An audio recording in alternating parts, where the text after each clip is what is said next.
There's new lo-fi! This one isn't new, but there is new lo-fi! Hello, let me put on a new one! I think this one's new. I think this is one of the ones I've added. This is the crime of having them in shuffle. You never know. This one's not new. I've heard of this one before. This one is, though. Because I remember listening to it. There we go. This is the crime of putting it in shuffle. You never know. You never know what you're gonna get. Because I picked the first one intentionally to make it a new one. But I was like, maybe it'll shuffle and it'll put into a new one next. No, it didn't. Anyway, hello. I added my phone. I added new lo-fi songs. Because we've had the same ones since I started, basically. I made the playlist, the Chill Hop playlist, like, before I started streaming, and I've been never changed it once. It's been the same it's been the same set of songs. Always. I've never added or taken one off at any point. And so yesterday, which we'll talk about yesterday in a minute, because I really want to, because it was really funny on my end.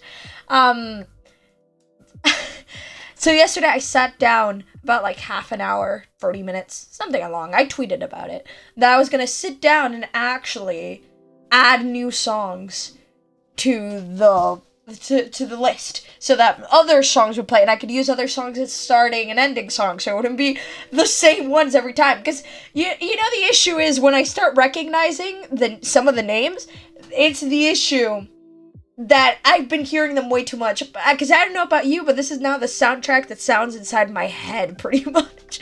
Which is not a bad thing. They're very relaxing. I enjoy all of them. But that's on me for not, like, switching it up at all, at any point. That's on me. Not on the lo-fi.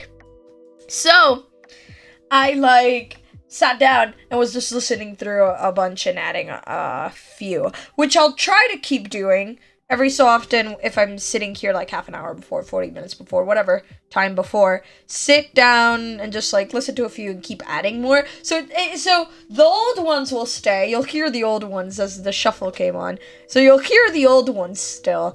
But, like, some new additions will also come in, so it can stay. We get a longer plays. We get more variety, which there's a lot of variety that I have just not been taking advantage of because I just never talked. Okay, yeah, because I just never really went through it since I made it for the first time, which that's on me again. That's on me. It was really it was funny that. Now I want to talk about yesterday because it was funny. Because it was funny on my end because I totally thought it was like my computer or my OBS being the issue. Listen, I was sitting here. Again, I was listening to lo-fi. I was adding new lo-fi songs to play. I was so excited. I was like, I had the song I was going to pick out for, like, the beginning bit. I was like, oh, we're going to have a new song playing. It's going to be great. I had the notification set. I had forgotten to write the title and notification. And the title was like, it's the same one as today. But instead of yesterday, it said 2 minutes because I literally wrote it at 6:58. And that was the thing. And that was the haha funnies. But, well, not haha funnies, but just actually what happened. And so, me sitting down, play the song, start streaming, and then I'm checking my phone because I copy the link to, like, do the tweet. Right? That makes sense. So I copy it. So I was looking on my phone to find the link to the stream so I could put it on for the tweet, for the going live tweet, and then it wasn't showing up, and I was like, is my phone not picking it up? What's going on? What's happening? Because I'm being able to open the app, so it's, like, working, and then and that was like, okay, and then my OBS gave me an error. I was like, that's concerning. I thought it was on my part, and so I closed OBS. I tried it again first, then closed OBS, reopened OBS, and it was still not working. And I was like, okay, maybe it's just my computer not being connected to the internet properly, which has happened on occasion. I do something on my computer, it happens, and then it doesn't connect to the internet fully well, and then I just restart it, and it's fine. So I thought, okay, maybe it's that, and that's when I retweeted my original tweet. I'm having a little issues, and then, like, I retweeted and went, okay, it's gonna be a little bit more than just, like, a few minutes, because I was gonna restart my computer and try it again. And then, pretty much right after I tweeted that, and I was in the middle of restarting my computer, opening up OBS again, and trying again, I saw that it was, I saw that there was an issue with broadcasting. I was like, no! And so, then I retweeted it, and then that was the answer, so yeah. Which is kind of upsetting because I did want the stream yesterday. It was like, and I tweeted about it today as well. It's like the moment I said I'm gonna be able to hit every day of the week, like the universe decided, no, illegal, and then decided that it was not going to be able to happen. Which is kind of funny, not gonna lie. It's kind of funny. It really is kind of funny. That's how that went. But anyway. We're here now, and that's all that matters. But it was really funny that I just found it funny that I've, like, made promises. I've made, like, promises of streaming the following day, and sometimes I haven't been able to follow them out for like a reason or another. And then the moment that there's nothing in my way from stopping me from streaming, just something else decides to get in the way. I found it really funny, kind of ironic, but kind of funny. And then I just laughed about it a bit, and then I waited a while, and saw that it still wasn't working, and then I was like, I'm not gonna sit here refreshing it forever, because otherwise I'm gonna end really late. And so I just decided to just go and watch a show, and so I did. And so I just turned my computer off and went watch a show. And so that's what I did for the rest of the afternoon, because because I didn't plan to do anything for the rest of the. I start speaking really fast, and then my words just get.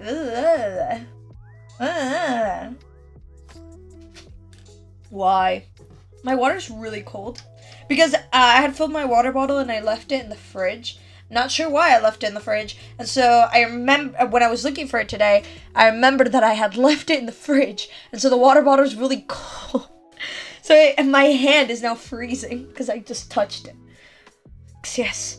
Because it's no longer warm. It's officially like autumn weather. It's a little warmish still. Like I have a short sleeve on. Because it's still, it's like coldish. It's like coldish. Outside it is cold enough to like wear sweaters and stuff, but inside, nice and cozy. It's good. We might be getting rain, which is nice. I like rain. I like rain a lot. I want rain. I want rain more. I feel like it should be raining more. I don't know. I think that's just me projecting wanting rain. More than it actually should be. Maybe that's just my perception being wrong, clouded by my judgment of wanting rain, because I do want rain. Also, funny thing. Well, not funny, just a thing. I say funny a lot, and and nothing's ever actually that funny. It's just like a thing that's happening or has happened. It's not that hilarious, but who cares? So I don't wear earrings a lot. Like day to day. I used to.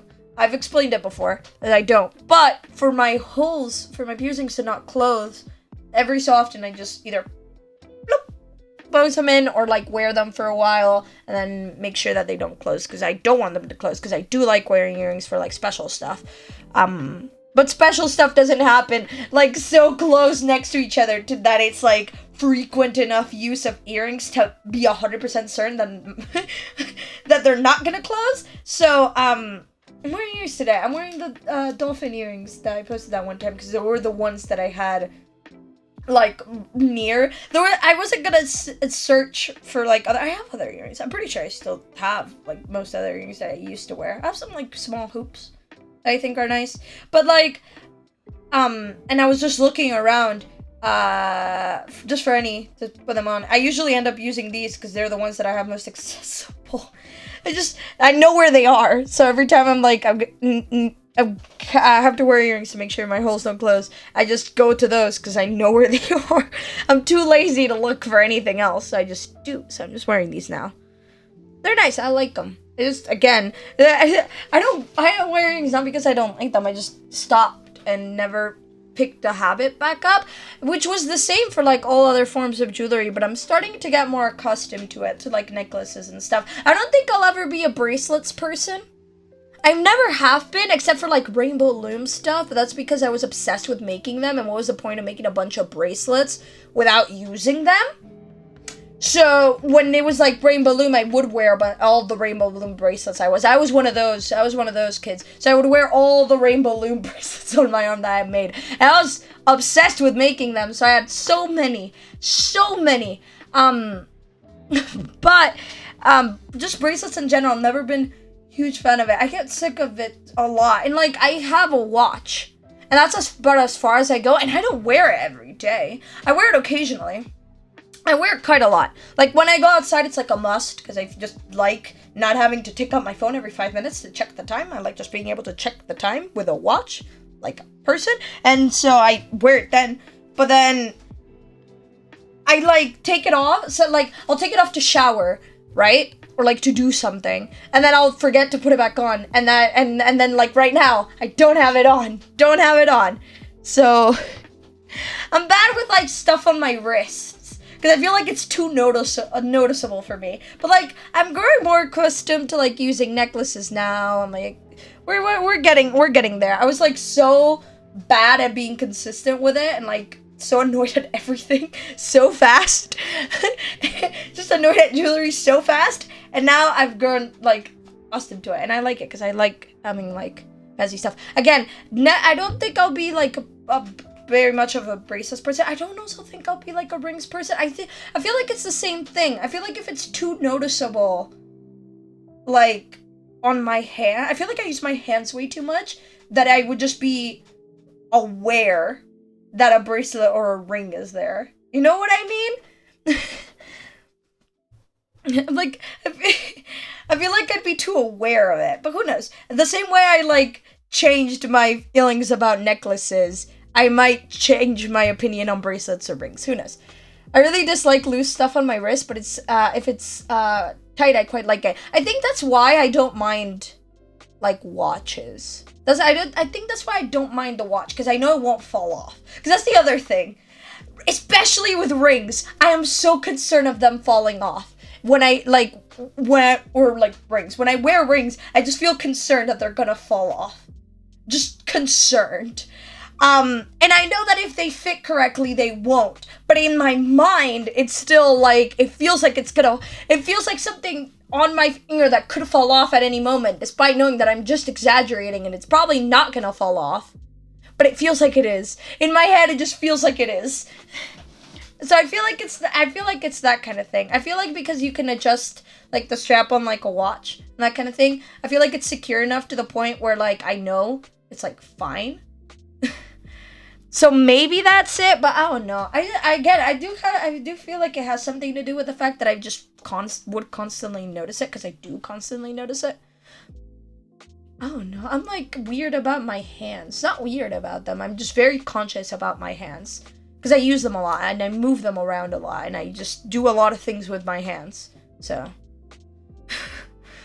I like eyeing, and I like writing, and I like type on keyboards and stuff. I'm very, like, and when I'm just talking, I wave them around a lot. So, like, I'm constantly very aware of the movement of my hands, because it happens. So, I feel like that might be it. I just don't like feeling the stuff just jingling around, like in Christmas bells. I'm just jiggling around like Christmas bells on my hands and, like, wrists and fingers. Maybe that's it. I don't know. Just weird. Just stuff. I'm just trying to understand my own behavior. What is this? The water bottle's still cold. We're gonna see how long the water bottle stays cold. It's still cold.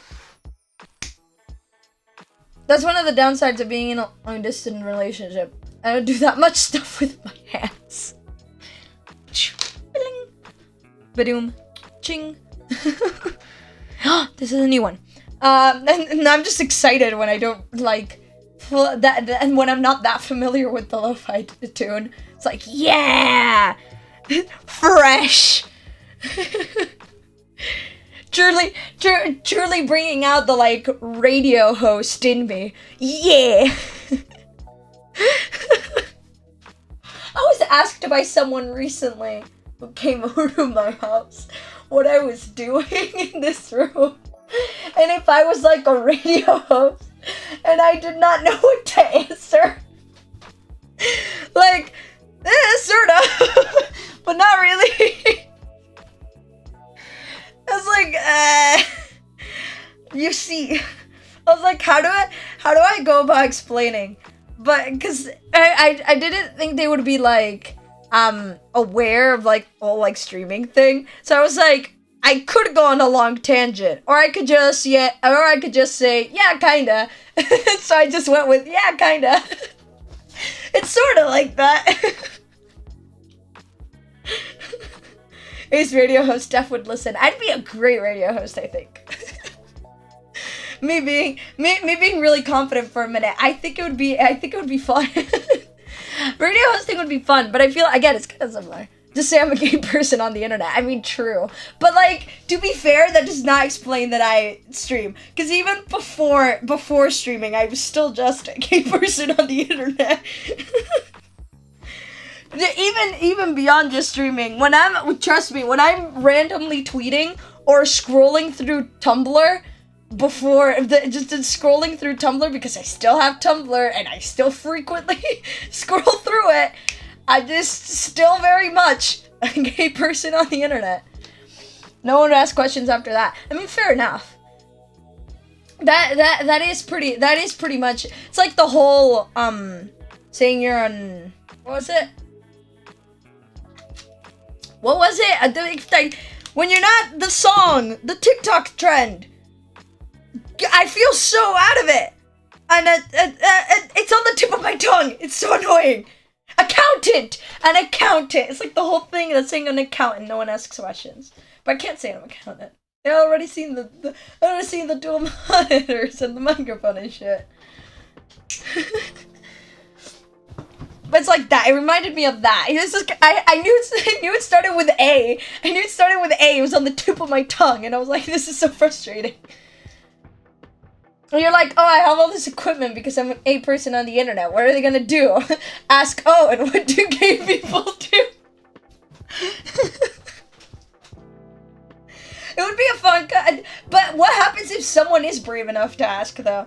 Then I have to go on the long tangent regardless. So I just went, yeah, kinda. And that kind of just, like... And that just kind of ended the conversation there. Like, it went on for a little bit.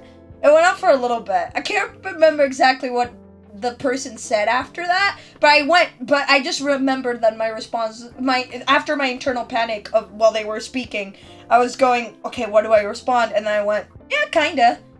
And then they said something else, and then the conversation, like, switched topic. So it was fine. No further explanation needed. Yeah, kinda. The solution to all your problems. There's a red speck on my keyboard. What is this? What stained you? Okay. Weird. Okay, sure. Confusing, I guess. Yeah, that happens sometimes, I suppose.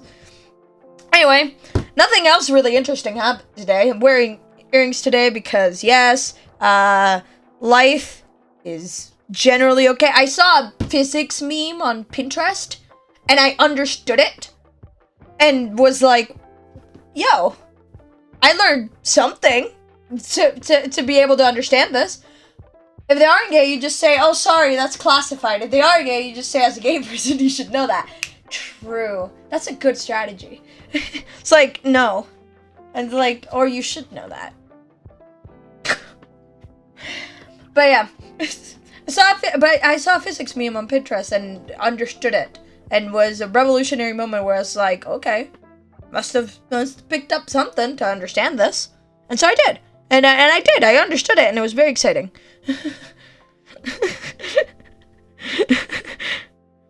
But yeah. Anyway, nothing else really much happened. When a highlight of my day is I saw a meme on Pinterest, you know it was kind of eh. You know, it's kind of if that's one of the things that I feel like it's worth calling out upon. You know what I mean? I don't have a very exciting day-to-day existence upon planet Earth. You know what I mean? Every so often something exciting will happen. And then most days are just which is not necessarily a bad thing. It's just but just memes are fine enough. Yeah, I agree. I'm just now strangely, like, not addicted, but I enjoy Pinterest, like, way more than I did. Like, I scroll down Pinterest a lot more than I used to. It's like every time I'm, like, kind of bored, or, like, I already, like, checked, like, everything that I needed to check on my phone, and I'm like, okay, I have a little time to kill. Is Pinterest! And I can, like, use my headphones, or I'm listening to music, and I can't watch, like, YouTube or TikTok. It's like, Pinterest! And I just scroll through Pinterest for a bit. It's fun.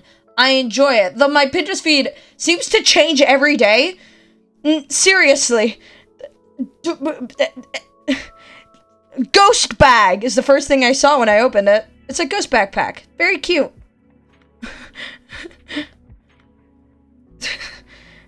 That's just as a testament, I just opened it to see what I would get first. Ghost backpack. That's what I got first. So, I guess. I mean, true, I was interested in it. I like it. I'd probably buy it. if I saw it and it was accessible to me, I'd probably use it. So fair enough. Yeah, you got me all figured out. Anyway, enough random blabber, I think. I think I've discussed enough random topics. I have historical inspired clothing, food, and Arcana stuff. That sounds great. That sounds good. I enjoy that. I also get a lot of fan art, or just random stuff that I like on my Pinterest, which is nice. Again, I enjoy looking at pretty drawn stuff. I enjoy looking at it.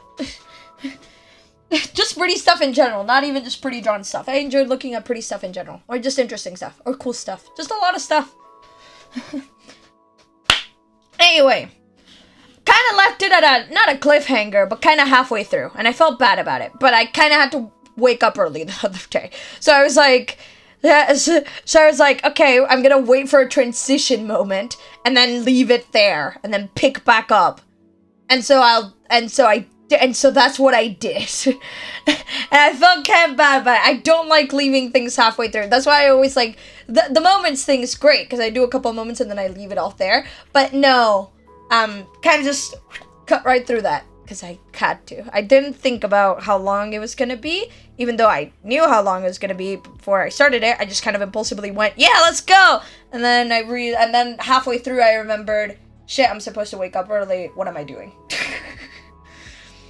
Ooh, an Azra cosplayer. Ooh. That's so amazing! Hold! That's impressive. Cosplay is so cool. Can I talk about that for a minute? I know I was gonna transition into a game, but like, can I talk about how cool cosplay is for like a second? Cosplay is so cool.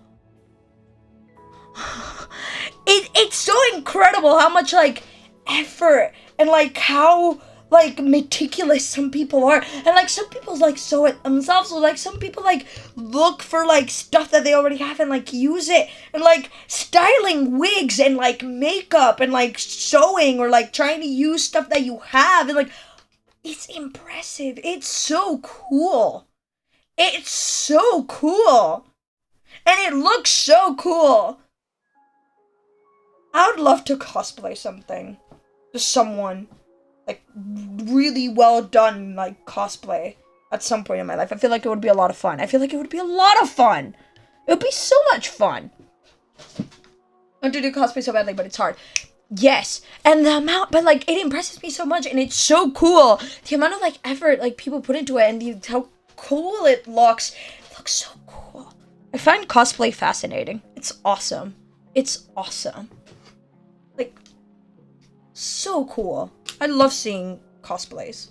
So awesome.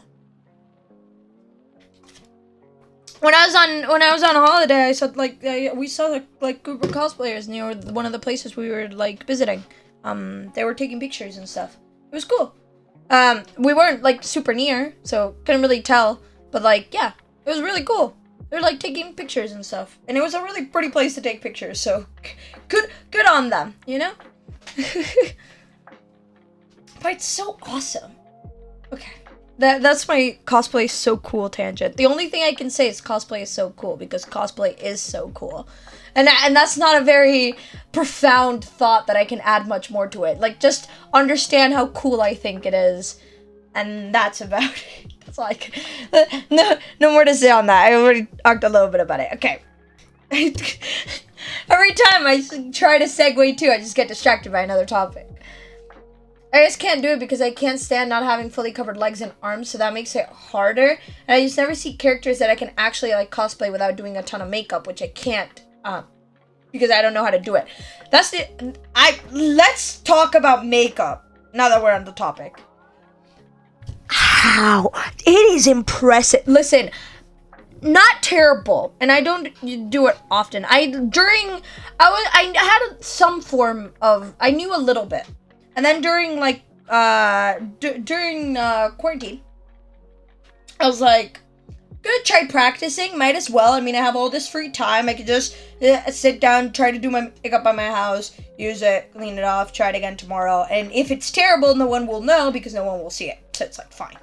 Right? Who cares? So I, like, practice a little bit, and it's not terrible.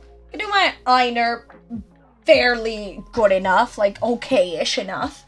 The issue is I do have, like, not fully hooded eyes, but my eyelid's weird, so I don't have a lot of eyelid space to do all those pretty designs that at the beginning I really wanted to learn how to do, and then I realized I really don't have the eyelid space.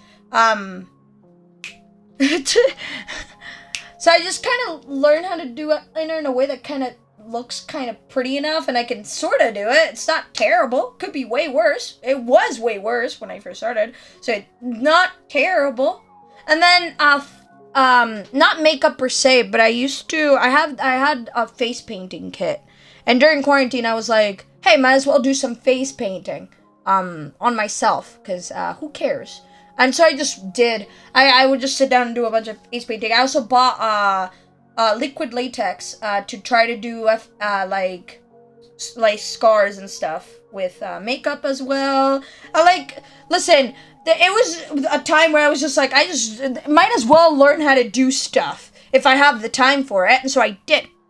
And so, fairly decent and all at those three, but pretty much, but not incredible at like just normal makeup, face paint, or like special effects kind of stuff, like FX kind of makeup. But it was fun to try. I still have latex, and I still have like some ink blood. I use it occasionally, like Halloween and stuff. It's fun.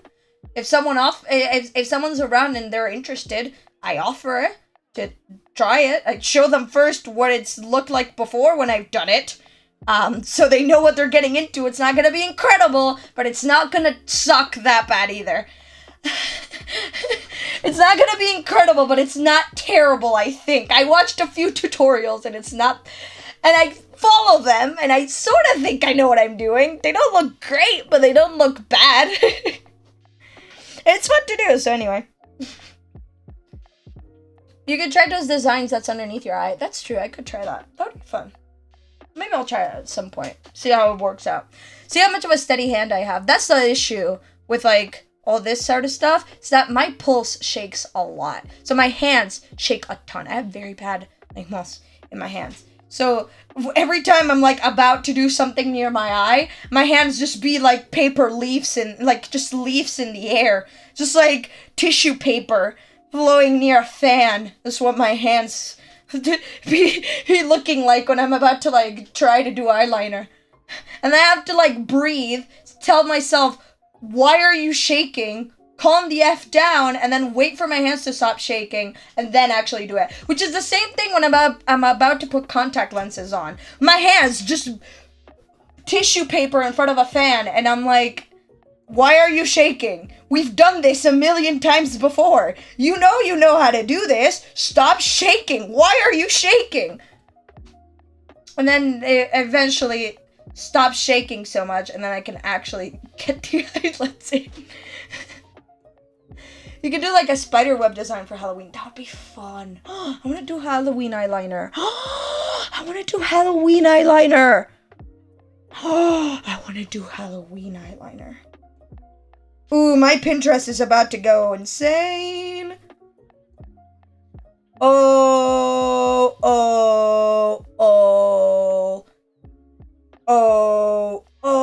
my Pinterest is about to go insane. I mean, looking for Halloween eyeliner stuff. It's gonna be so much fun. It's gonna be so much fun. I enjoy it. Yes, it's gonna be fun. Probably will do it at some point. So excited. It's almost October. I'm so excited. Anyway, I've gotten distracted like 3 times now. It's been 35 minutes and I've accomplished nothing except ramble. How does this always happen? How does this always happen? It always happens. It always happens. Well, not always, but it happens a lot.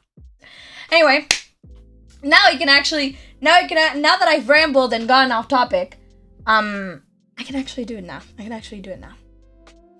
I want white eyeliner, but I don't know where to get it. I want white eyeliner too.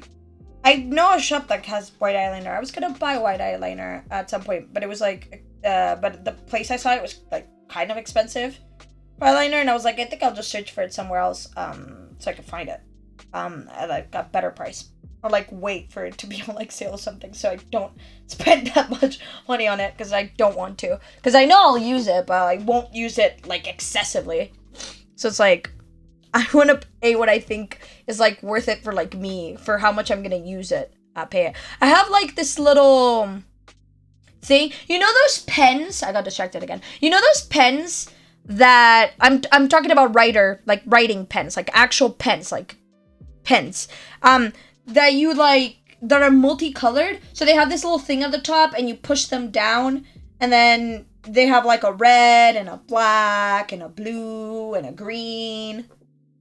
The multicolored pens, you know those. The ones that are one pen and you switch them and you scroll down. So I have one of those, but it's eyeliner.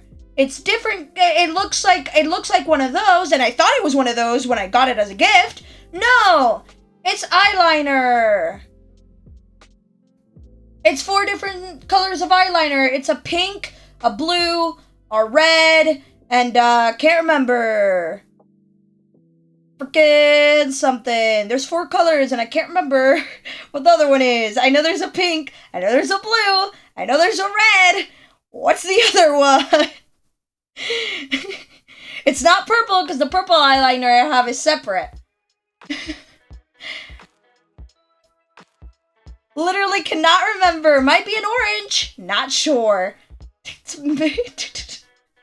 I know the other 3 for sure. I know it's not purple for sure because I have a purple eyeliner separate. And I'm pretty sure it's not green. Might be orange. Not entirely sure. Don't quiz me on that. Not entirely sure. The City Near Me only has black, brown, and one kind of bluish eyeliner. I like using blue, and I like using red. And the other blue thing I have is I have a blue... What's the eyelash thing called? Mascara. I have like a turquoisey mascara. Which was also a gift. It looked really cool. It looks really cool. So sometimes when I do the blue eyeliner, I do it with the turquoise mascara, and it looks pretty. Because it's blue. They're very complementary shades of blue, and they just look blue. Just blue. Looks pretty. It looks nice. I like it. I enjoy it. Makeup's fun. Even if I'm not incredibly great at it, it's fun to do. And if I do it enough, I might actually get decent. But a little above decent, hopefully. That's about as much as you can ask. Practice makes perfect, or practice makes good enough on my standards. With my shaky hands. But yes. That little pen thing that's not a pen, that's actually eyeliner. At first I thought it was a pen. I had gotten it as a gift, and then I opened it and I thought it was a pen. And then it took me a couple hours after I got it. Oh, it's eyeliner. Oh, it's makeup.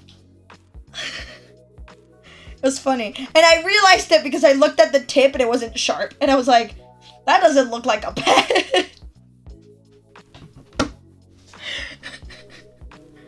I was like, oh, because it's eyeliner. Anyway, and I have a purple one. That's like separate. It's like a pencil eyeliner and it's purple. Very bright purple. Well, not super bright purple, but it's pigmented enough and I really like it as well. I once broke the tip off because I pressed too hard on my skin because I wasn't noticing how hard I was pressing. And I pressed and the whole tip just went, and then I had to sharpen it again. But I feel like that's happened to everyone at least once. But yeah, it was really funny because I was just doing it and I was halfway through doing it and I hadn't realized how hard I was pressing on my skin. And then I just went.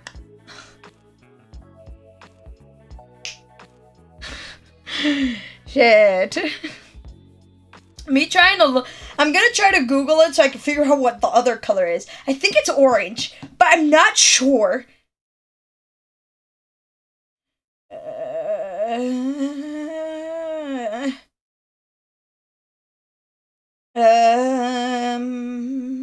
I'm not sure. I don't know. Google's not helping. This is not, no. No, Google, no. Try to Google. Oh, this is kind of similar. This is kind of similar, but not the one I have, because my ones are colored. But I know how to look it up now. 4-in-1. Why'd the music go away? Hello? Oh, because this webpage was reloaded because a problem occurred. Oh, okay. Sure. Whatever you say. Broskies. Winter soccer practice. Take it away. When you want to. Come on. Come on. Good on you. Yeah. Let me see. Is this it? It's something similar to that. That's the one I also found in Google. It's very similar to that, but it doesn't have like black and brown on it. It has like actual colors. It's like color stuff, colors. But it is very similar to that. So yes, you're on the right track with that. It is very similar to that.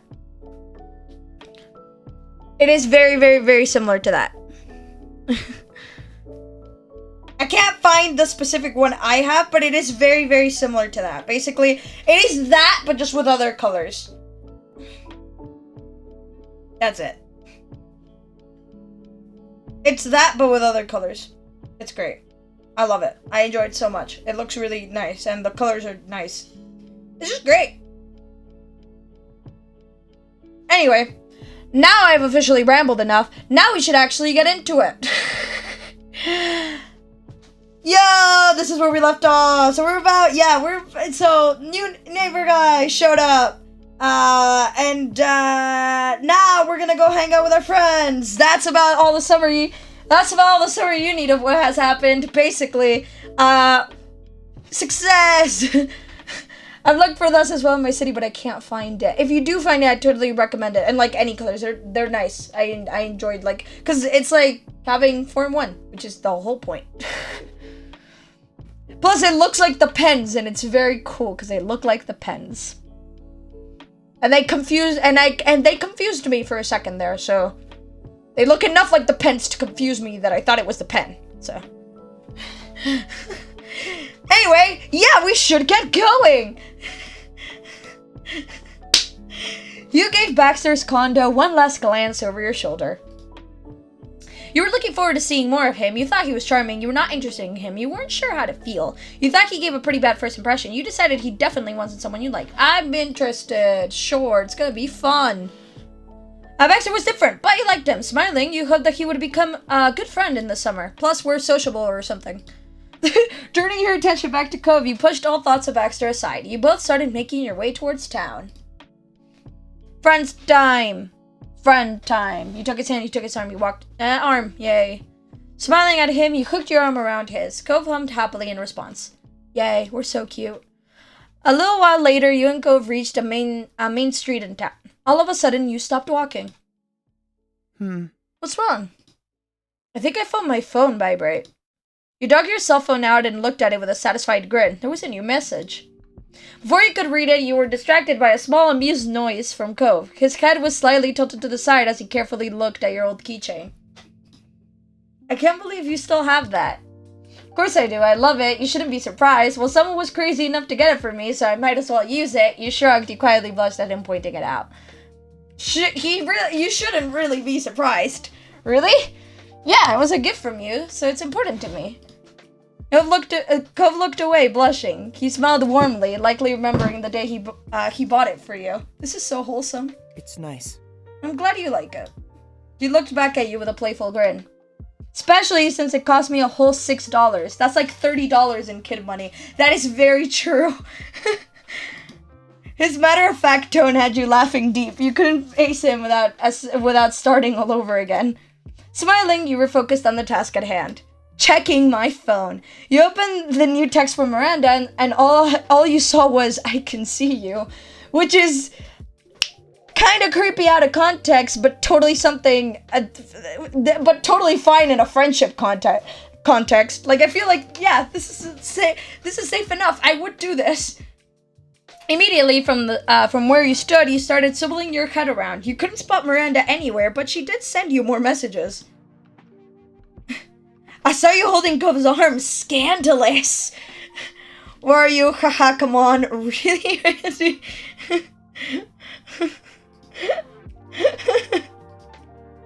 The message was sent, and you were back to looking around, scanning for any sign of movement and familiar faces. But they were still invisible. Cove looked at you carefully, raising an eyebrow. Miranda, come on out! You cited the ridiculousness. You burst into laughter at her antics. You sent your own joking text. You grabbed onto Cove again, wanting to show Miranda how scandalous you could be. I want to see what the text options are. If you want to keep hiding, Cove and I could just do our own stuff without you, is what you decided on. You smirked, hitting send on the message. Cove looked at you curious, raising an eyebrow. What's happening? Before you could even begin explaining anything to Cove, you both snapped your attention to the yelling from across the street. And there you saw Miranda and Terry coming out from behind the backside wall of the grocery store. They both started waving wildly to draw even more attention to themselves. Ah yes, friendship. Cove took a step in their direction. Grinning, he put his hands around his mouth to better project his message across the street. Hey! Laughing and arm in arm, the girls stopped only to look both ways and then rushed across the empty street. Hi. What is a friendship meetup without having the risk of getting run over by just rushing across the street, and likely someone in the friend group not being able to look both ways and the other one's having to hold the person back. Hi, I hope you weren't waiting too long. Hey, buddies. Hey. Hi, that joke was not funny. I'm amazed. How did you appear out of nowhere like that? Hey, I'm so happy to see you two. I thought you both knew better than to jaywalk. Wordlessly, you waved. I'm amazed. How did you appear out of nowhere like that? They started giggling again. Terry glanced at Miranda, wondering what their story should be. Ooh. It was magic. Gesturing in a vaguely whimsical manner, I also waved my fingers around. I feel like intonation is it needs the movement. Terry went along with the decision. And magicians never reveal their secrets. Ooh. That's fair. Terry then closed the distance between her and Cove and crushed him in a painfully tight hug. You're finally here. It's been so long. What took you? He did his best to eke out a reply with his chest being compressed. Sorry. Eventually, she let him go. Terry looked at him with a beaming smile, but Cove was distracted, rubbing his arms. Standing there, Miranda shifted her weight to her other hip. She watched Cove patiently with a bashful smile. Welcome back. Thanks. It finally felt official. Everyone was together in one place. From here, you weren't sure how often you would have another afternoon like this again. They didn't either. So? Cove? Terry poked Cove square in the chest. You're gonna have to get me your schedule by this time yesterday. No way. Not really possible, Terry, but I can say as soon as I know. So far, work hasn't said anything, but I can tell you I'm busy with Orca activities. When Cove wasn't at his part-time job or pursuing his academic interests, he volunteered for the Ocean Restoration California Affiliation, Orca, which is the most satisfying acronym ever. The group focused on cleaning up beaches and removing pollution from the ocean. Cove always loved the sea. It didn't surprise you one bit when he started getting involved with them. It was Cove's activity. You joined Orca too after learning about it. You were an Orca member and introduced Cove to it.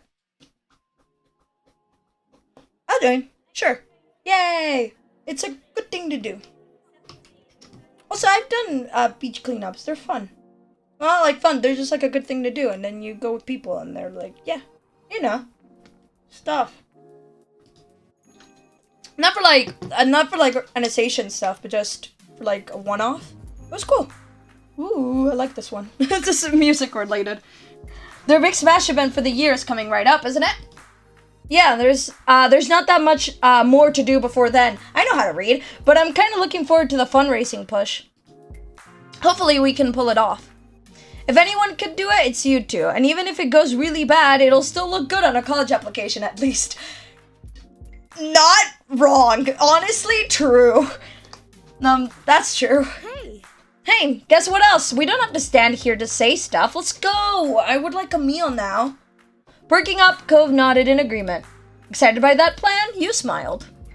The four of you headed into town, happily chatting the whole way. The only decision left to make was where exactly to stop and eat. Again, look at how pretty it is. The rest of the afternoon and evening passed by in a blink of an eye. When night fell, it was time to head home, and you parted ways with Miranda and Terry. You and Cove reached your neighborhood without event. It was late enough that your out-of-the-way street was dark and silent. You are walking tiredly after such a long day. You strolled with a skip in your step. You ambled along. Who was giving you a piggyback ride home? I'm always go with my skip in my step. Days like today filled with good food and good company left you feeling energized. As you walk alongside Cove, you peered at his face out of the corner of your eyes. You wondered why he felt so distant to you. It was out of character. For a while, Cove silently stared ahead and left you alone with your own thoughts. It surprised you when you... my phone distracted me. It surprised you when you did hear his voice all of a sudden. He still wouldn't look at you. It feels weird coming back to the neighborhood and trying to get into things like they're the same, and they're not. They've changed. They're still changing. Your mouth felt uncomfortably dry all of a sudden. It was true. The things that kept the people you knew together were starting to disappear. Each person had to make their own priorities and their own path now that it wasn't set for them. You thought about your own immediate future. You had been considering more and more, and ideas were starting to settle in your mind. You hoped to go to school full-time, to go to school part-time, to work full-time, to work part-time, to focus on time that's not school or work. You're asking questions that don't know the answer to. Haha. Though I would probably do something like this at a point, because I would enjoy something like this. You know what I mean? So I'm gonna pick this, and then this, and that was that. Cause yeah, again, general ideas, but not fully any concrete. And you're like, okay, for your career, you thought oh no, find a company to work online, do contract work, start your own business. Does this count as work online? I mean, I've been looking stuff like that. Does this count? I mean, this would be kind of cool fictionally. I probably wouldn't do it IRL, but it's kind of cool, I guess. But sure, maybe, yeah. I guess. I don't know. For your education, you thought you'd attend a community college, attend a public university, go to a private university, join a trade school, take online classes, probably a public university. May take some courses, and that was all. For yourself, you wanted to work on self-improvement on your own, just take some time to relax, try to figure out what you truly want. Yep, pretty much. And for that, you wanted to stay local, go to a different part of the state, go out of state, go abroad, travel around to different places. I don't know. It doesn't really matter to me, I guess. But, again, asking questions that me IRL wouldn't be able to answer either. How the hell you expect me to figure out what my fictional self would also want? I guess this sounds cool enough in theory. It'd all be happening so soon. You already applied to schools and jobs. You'd already applied to schools. You'd already applied to jobs. You already made plans for a trip. You'd started to prepare for what was coming. You hadn't begun to do anything about that yet. This one. And you'd been open about your situation and everyone knew. And you'd only spoken about this with family and those you were close to, like Cove. And you'd kept all this to yourself. And Cove was the only person who knew. This one. The family and important people and yeah. Now you wondered what Cove had in mind. You'd heard him consider some things for his future, but it was never anything that would have counted as a real plan. Honestly fair. Honestly mood. Making it back home, you both stopped in the middle of the street. Cove sighed. Cove looked at the ground for a moment, ground for a moment. His mouth trembled, trying to settle on the right words to say. So, are you still thinking about what you want to do and stuff while traveling? You nodded. Your stomach felt like it was twisting into knots. Cove closed his eyes and nodded while he composed his thoughts. He looked at you. He looked at you when he lifted his head. I mean, it decided on something. Well, kind of. He smiled slightly and rubbed his arm, and then his expression grew more serious. I'm not gonna decide on a school or a career. Not this summer. I'm gonna stay here, at least in Sunset Bird. I'll probably move out of my dad's place. I'll keep working my job, keep doing my volunteer stuff, and everything else. I don't know. Maybe I'll know what I want for myself by fall or next year. Or maybe I'll never have a plan. Life will continue on with whatever's happening. That is so relatable. You've just described what I decided when I finished high school. That's exactly what I did. This is literally what I did. You literally just described what I decided when I finished high school. Literally, this exact thing. Had a conversation about it. Had to bring up the idea. Because I had no idea. I was so lost in the horizon and I was so overwhelmed by not knowing what I wanted that it was just, I had no idea in the first place, and then the fact that I had no idea started stressing me out, and then with how overwhelmed I was, I wasn't in the right headspace to make a decision even if I wanted to, which I did want to make a decision. I wanted to have things figured out, and I didn't, and that stressed me out. And that being stressed out about it made me even more incapable of making a decision.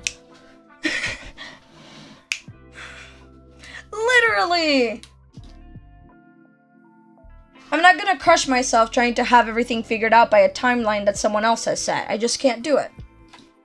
His brow furrowed and his tone was tense. It was clear how much expectations were weighing on him. I get it! I totally get it! It's starting to feel way too down to earth. Again, I forget that this is the step that's gonna feel like, yes, most in my moment. Because yes, true, I just finished my summer after high school.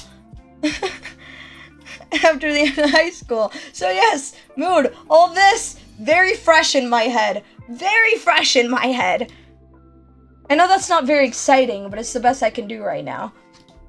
And that's totally okay. I've had to adapt myself, and I've learned that is totally okay. It is fine to. And some people will have it figured out since they're children and have a dream job, and they'll stick with it. Some people will change idea throughout that, and some people will have it figured out, and some people won't have it figured out. To some or less degree, like general ideas, or not at all. What am I doing with my life? And that's fine, because we're all different people. He laughed out derisively, but with the way his face looked, you thought he actually wanted to cry. You smiled, you looked at him deeply, you started crying, you felt annoyed. No, smile, support. Good. Your pound sounds very you. I'll miss you. I wanted you to come with me. Okay, and you could have said that. No, support. You know what? You have to do what you think is best for you in this situation, because again, we are not all the same people, despite the fact that this is very relatable right now, and creates common amazing same person theory. Just because I went through the same mental debate of what am I doing, does not mean that we're the same person. It just means I found that incredibly relatable. But what if we are? No, I'm kidding. Your head tilted affectionately ever so slightly to the side as you watched him process your response. Go was going to continue doing things his own way in his own time. He exhaled, releasing some tension in his shoulders. Thanks for hearing me out on this. Of course. You knew him well enough to know that Cove wasn't feeling completely better about the way things were. No matter what's happening, I want you to know that you won't ever lose me. I won't really be gone. That's all. I'll still be there for you the best I can, whether it's long distance or whatever else. Cove's whole expression softened, his lips pulled into an affectionate smile. It's okay. Ace, you deserve to have everything you want in life.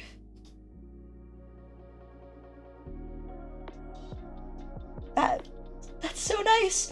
You laughed at his bold declaration. Thank you, Cove. I want you to get everything you want in life. You didn't know how to respond to that. You teared up. Yeah, most realistic reaction is that one, probably. That's incredibly nice. Cove's declaration had your eyes welling with tears. No matter how many times you wiped your eyes with the back of your hand, your face was wet. Cove looked at you concerned. He took a step closer. No, it's fine. It's just me being emotional. He then brought a hand to your face, cupping your cheek. I know how to read. Doubtingly, his thumb lightly brushed your skin. A shiver shut down your spine. He spoke to you softly, wholeheartedly. He meant every word. Things are hard right now. It scares me, but it'll be okay. It'll be more than okay. Now that things are up to us, we can make our lives better than they were. You believed him. You appreciated his attempt to put on a brave face. You still felt unsure. You felt better after his reassurance. I believe him. No matter how daunting the future could be, he was right. You would be okay. Finally, your eyes stopped overflowing with tears and you could meet Cove's gaze clearly. You nodded. At this, his expression morphed into a look of careful confidence. Clearly, he was still struggling with this topic and you wondered what else might be on his mind. This was a start, I think, but it's not over, is it? We'll have to keep talking about it going forward. Yeah. Cove softly reiterated his promise. It'll all be okay. We'll still always be there for each other. Is that good with you? It is. Cool. That's cool. I'll see you tomorrow, Ace. I'll see you tomorrow. Good night. He pulled you into an unexpected hug. It knocked the breath out of you, and yet you couldn't have been a more reassuring feeling. You returned his embrace and stayed that way for as long as you could. Good night. He finally let go, giving you another smile. Then Cove started walking away, but you remained there, frozen in the middle of the street. You watched him and wondered, how many more times will he be able to say that he'll see you tomorrow? You hoped for countless more times. That line is so sad. Finally, you turned towards your own house. You vowed to yourself that you would make the most out of every moment you had of the summer. And we shall. And we shall. Now it gets real. God. Where do we begin? I think we begin at reflect. I like the whole, like this way, you know, like bloom, bloom, bloom, bloom, bloom, bloom, bloom, bloom, bloom. Yeah, I like going in a sort of order, so either like this or like this, which is what we did last time. I was gonna make it like interlocking, so we started step 1 and did this, and then we did step 2 and did this, and so I was gonna do step 3 like this, but kind of want to do this again. kind of want to do this again. Not gonna lie. Yeah, we're gonna do it that way. We're gonna do it that way. I think we're gonna do it that way. I'm excited. You excited? I'm excited. I'm excited. I'm gonna take a sip of water because I'm excited. I'm gonna take a sip of water first. Woo. Water goes by so fast during the art live streams because just of the amount of reading going on, which is kind of ridiculous in my head because I just generally speak all the time, regardless of what I'm streaming, but I don't know why. Just, yeah. Water bottle's still cold, by the way. After finishing breakfast at the Holdens' house, you and Cove had retreated to his room to relax before starting the day in earnest, or perhaps you would take it easy for the whole afternoon. I'm gonna go grab some snacks, but I'll be back soon. Get some yummy snacks. Can my phone stop doing stuff? Shush. I'm busy. After finishing breakfast at the Holdens' house, you and Cove had retreated to his room to relax before starting the day in earnest, or perhaps you would take it easy for the whole afternoon. Neither of you had plans exactly, so you were free to do whatever came to mind. You were leaning against Cove on his bed. He fiddled with a Rubik's Cube Cove had around. You stood watching Cove's fish swim idly around their tank. You sat next to Cove on the bed, toying with his hair. You sat on the ground, doodling pictures in the sand scattered across the floor. That sounds incredibly fun, but this sounds incredibly sweet. You'd snuggled close to his side, comforted by his warmth. It was so nice. It was so nice there that you had to fend off the urge to doze off.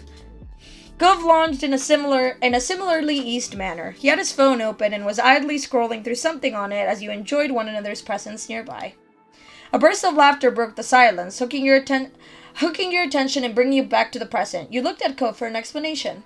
His eyes, now crinkled with mirth, were still locked on his screen. What happened? He finally looked at you, smirking. That's some old photos, you know? He drew a rectangle in the air with the phone freehand. Printed out once. Back from when I was little. He texted it all to me last night, I guess. I've been checking them out. You're looking at your kitty photos and didn't tell me? Can I see? That's cool. You smiled. That sounded nice. You sat up wide-eyed and hopeful you wanted to see. It's like... Cove narrowed his eyes, smile still bent. I was gonna show you. I just wanted to look at it first to make sure there was nothing super embarrassing. You never know with my dad. He grimaced, envisaging what horrors his dad might unwittingly spring on him. I mean, what if there's a photo of me getting potty trained or something? You suppressed an empathetic shudder and nodded. You laughed at Cove's fraud expression. Kid pictures are supposed to be embarrassing. That's part of the fun. Cove only cleared his throat nervously, the fear of his dad's well-meaning action still looming large in his mind. Anyway, before we forget, I was laughing because I came across a Halloween one from when I was 8. The year I was a zombie, remember? He shook his head, grinning widely while holding the phone out to you. That's so sweet! No, because that's adorable! I never even liked zombies. All I wanted was to show off my new scar, and it needed to be something scary. I couldn't be a normal person who had a scar, according to my 8-year-old mind. I was a little dork. right? Dad really wanted to be useful, as usual. He came up with the idea of being an undead person. It was pretty good, huh? It is so wholesome! Man, I was so jealous of that look. It was good, but my cousin that year was better. Liz was so grossed out and Shiloh was terrified. I remember you getting lots of extra candy when adults recognized the scar was real. It was hard seeing your arm like that. I don't really remember. That looks so cool! You tried your best, but it was hard to compete with a real-life scar. Or so you'd wistfully thought at the time. Cove chuckled at your reply. I can't believe how much larger my scar used to be. He looked down at his arm, a soft smile on his face, and traced what remained of the jagged line with his fingers, just as you'd see him do countless times before. His voice was playful when he spoke again. Look at how tiny it is now. How am I gonna pretend to be tough without a big scar? Guff, you've never fooled anyone. You were relieved that he accepted and even liked his scar. It's a definite blow to your street cred. Still looks cool. You better not do anything stupid to get a new scar, you joked, wagging a finger at him. You sighed in a long-suffering way. Oh no.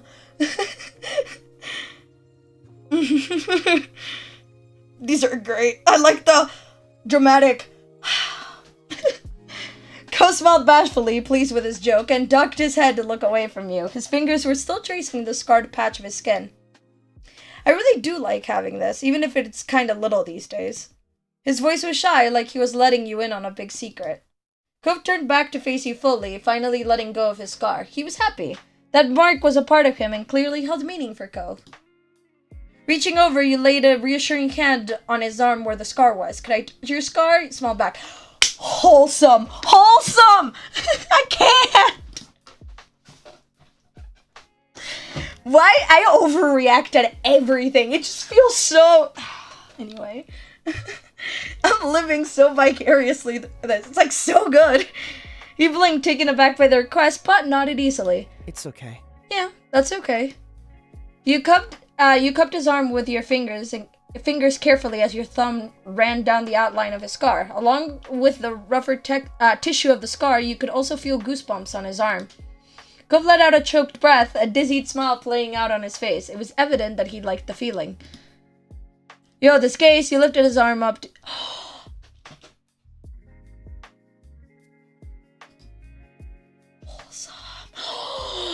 Your hold shifted so that you could bring his forearm to your face. Cove quietly gasped when he realized what you were doing. You tenderly kissed the old wound that marked him. That's so cute. That's so cute! Cove squeaked at the feeling of your lips on him, and in that spot in particular, but his expression was overwhelmingly one of adoration. This is so sweet. Cove couldn't stay still and reached for you himself with his free hand. His fingers softly caressed the scar marking your leg. Which, yes, right here. I have two, actually. One is, after how many years at this point, actually fading away, and one that seems like it just never will, but maybe it'll take just as long as the other one. Maybe a bit longer. Who knows? Actually, the other one that's actually fading now happened after the one that still hasn't faded. So, my skin works weird. My skin works weird. He leaned forward, eyes gleaming. You automatically began to match his movements, pulling nearer to him. His cheeks burned red as he closed the gap between you, his mouth gently meeting yours. This is so cute. I can't. You held onto his arm like a lifeline as you kissed him back, briefly worried that you might drown in the depths of your feelings. Then you opened your eyes, meeting Cove's, and knew that feeling was mutual. He laid his forehead to rest against yours. You felt his hot breath tickling your face. Heads touching, your hand on his arm, you were entwined with Cove. It felt so right. Time couldn't register in that moment. It could have been seconds or minutes, but eventually you straightened up, lifting your hand from his scar. That seemed to break the spell. Though he stayed close to you, Cove sat up and came to his senses. Your eyes drifted back to the scar on Cove's arm. The scar had been there as long as you'd known Cove, though when you first met him, it had been concealed by that neon pink cast. So? You want to hear how it happened? How it was hurt? You were initially stunned that he guessed what you were thinking, though, given the topic of conversation and the direction of your gaze, it was a natural conclusion to reach. Not bothered by your reaction, Cove continued with a shrug. I got distracted again. I don't mind telling you, it's nothing special. He rubbed the back of his neck, grinning sheepishly. Mostly it's just really dumb.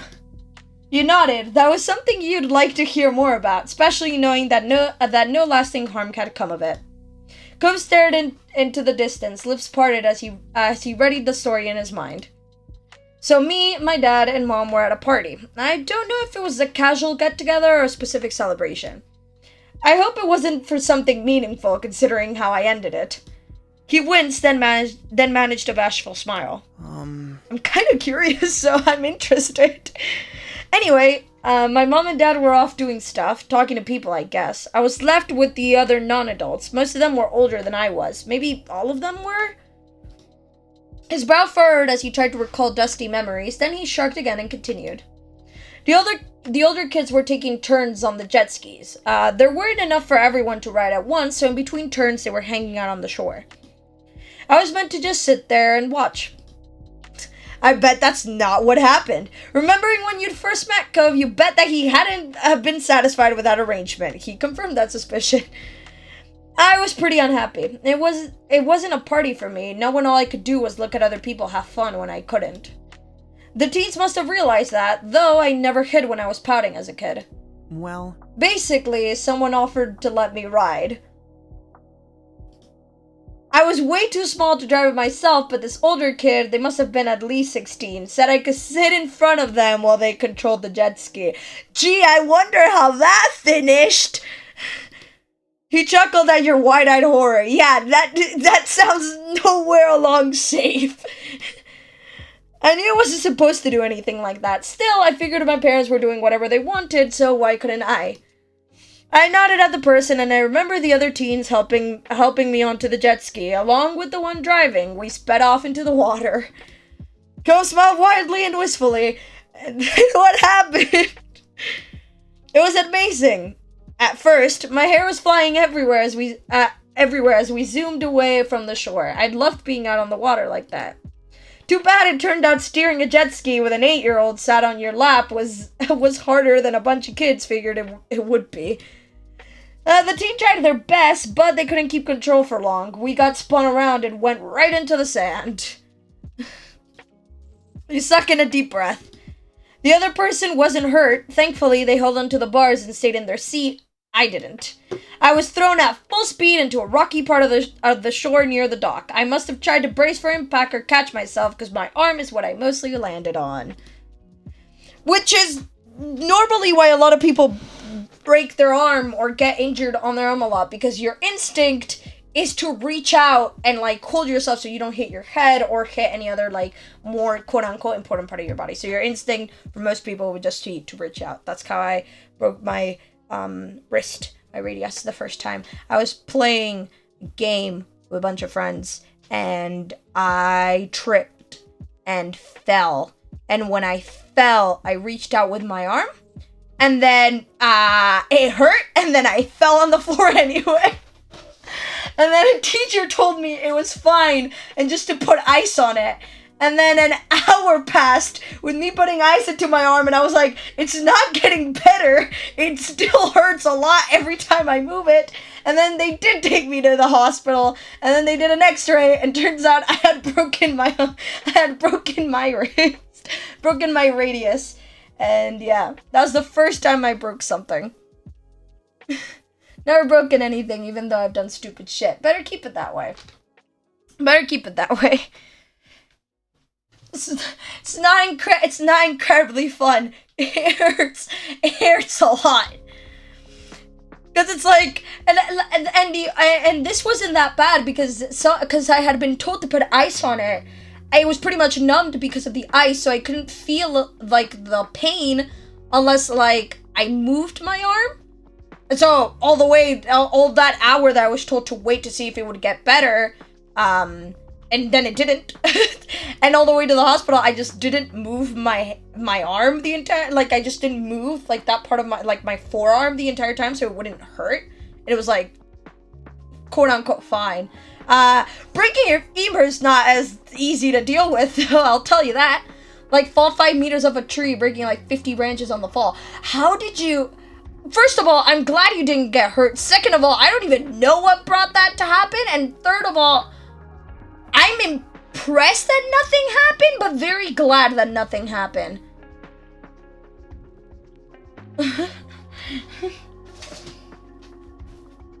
But yeah.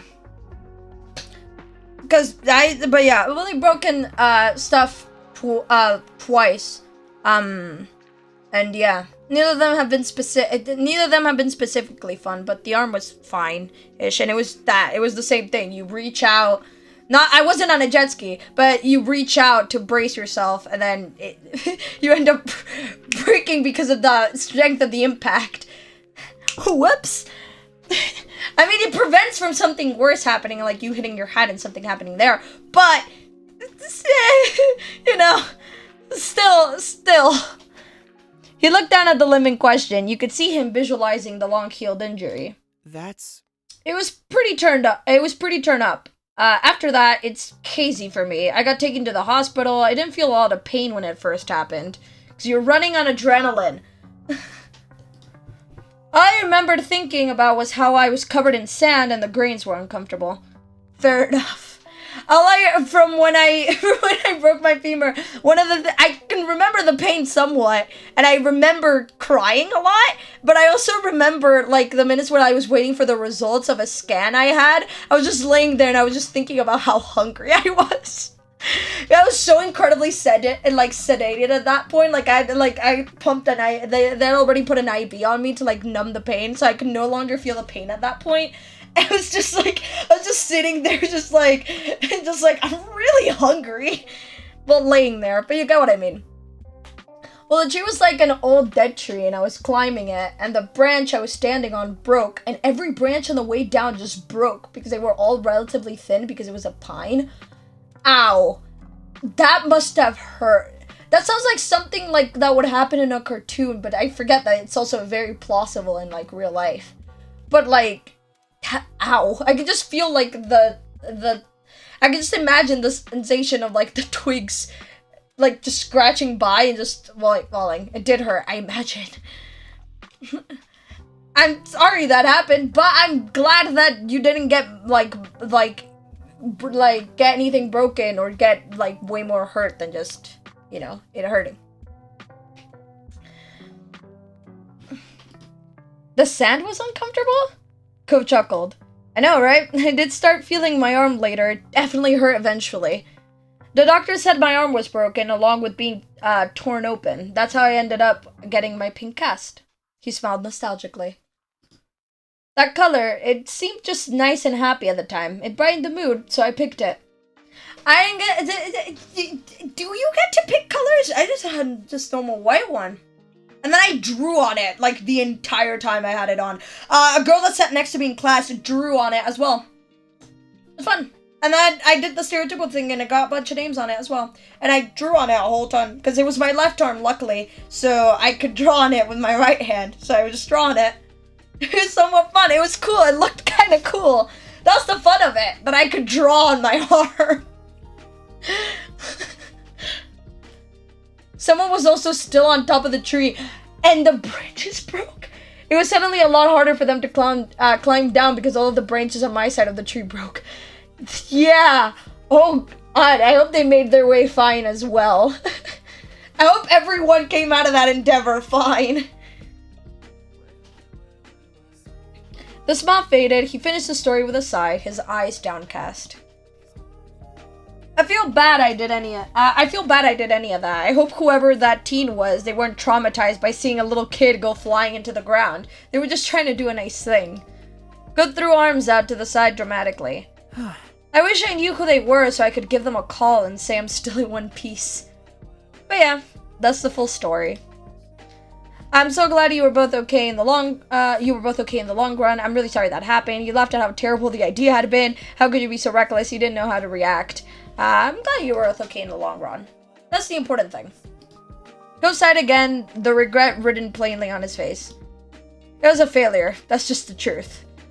We all do dumb shit as children. It's part of being children.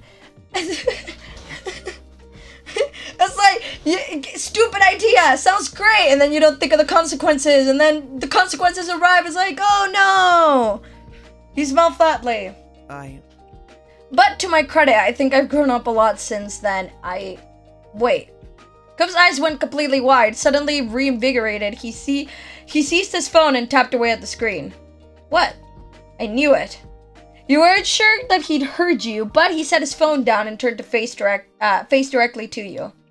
His face was resolute, though the glow of the screen was no longer reflected in his eyes. They seemed to sparkle even brighter than before. Ace, we're adults. We can decide things for ourselves now. Yes, we're 18.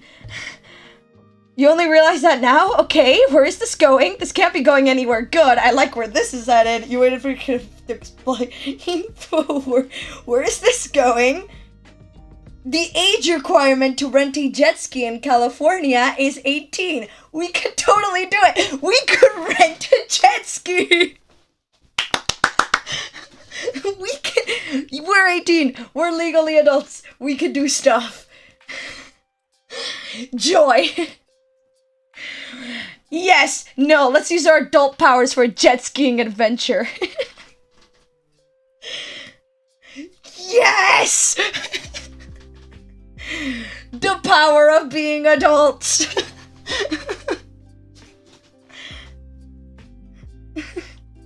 Go beam pumping the air with two fists. Definitely the action of someone mature enough to rent a vehicle.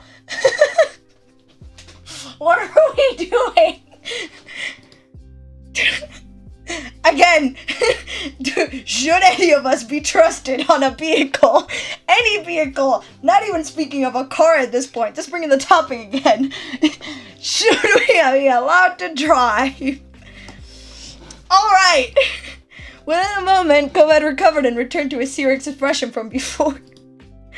I'll be careful, and I really want you to be there when I try again. Please? Let's ride a jet ski. I can't believe this is happening. His voice was soft and earnest. You could tell how much the request meant to him. You also knew him enough to know that he wasn't going to give up on this idea. Letting him go on his own wasn't an option. Of course I'll be there. Wouldn't miss it. I actually love jet skiing. I'd be interested in trying jet skiing. I'll keep an eye on it. I mean, yeah, sure. You know what? If we're gonna do reckless stuff anyway, might as well just be extra reckless. It'll be fine. Hopefully. Go perked up once more. A grin stretched wide across his face. He was practically bouncing in place. Let's go! Yes, indeed. We're going jet skiing, apparently. You got up and worked as a team to gather everything needed for the trip. Cove's other aquatic hobbies came in handy, and he was quickly kitted out with everything he needed other than the jet skis themselves.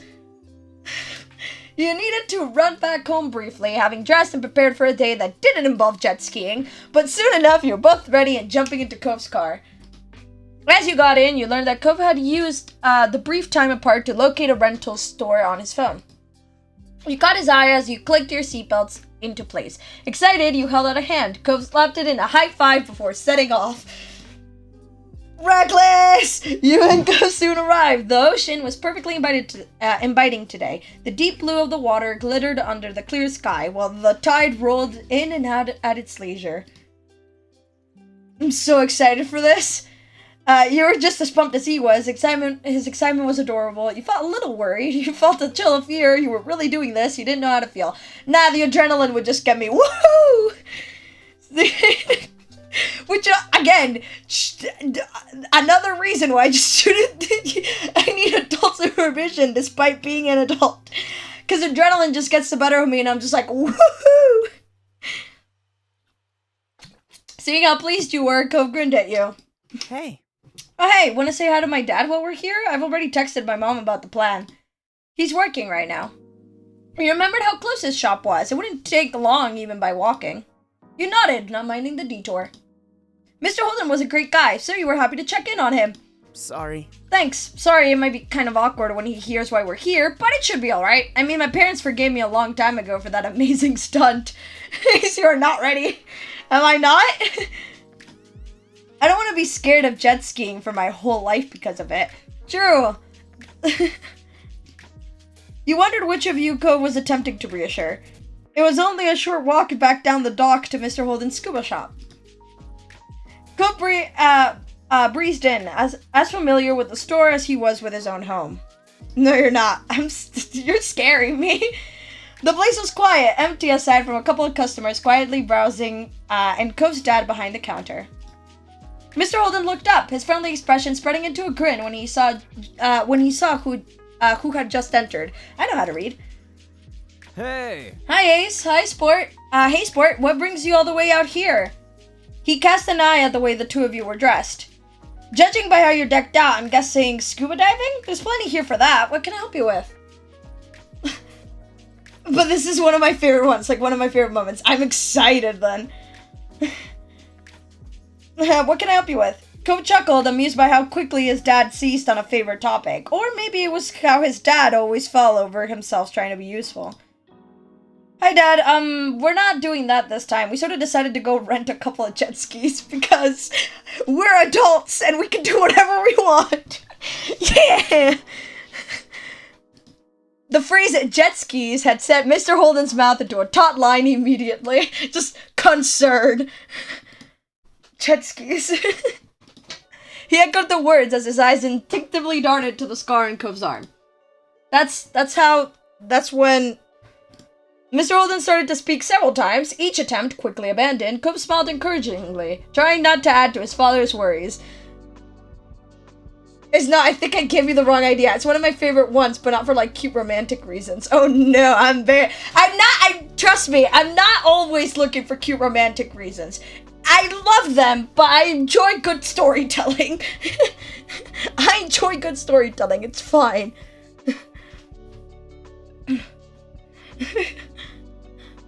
He smiled encouragingly, trying not to add to his father's worries.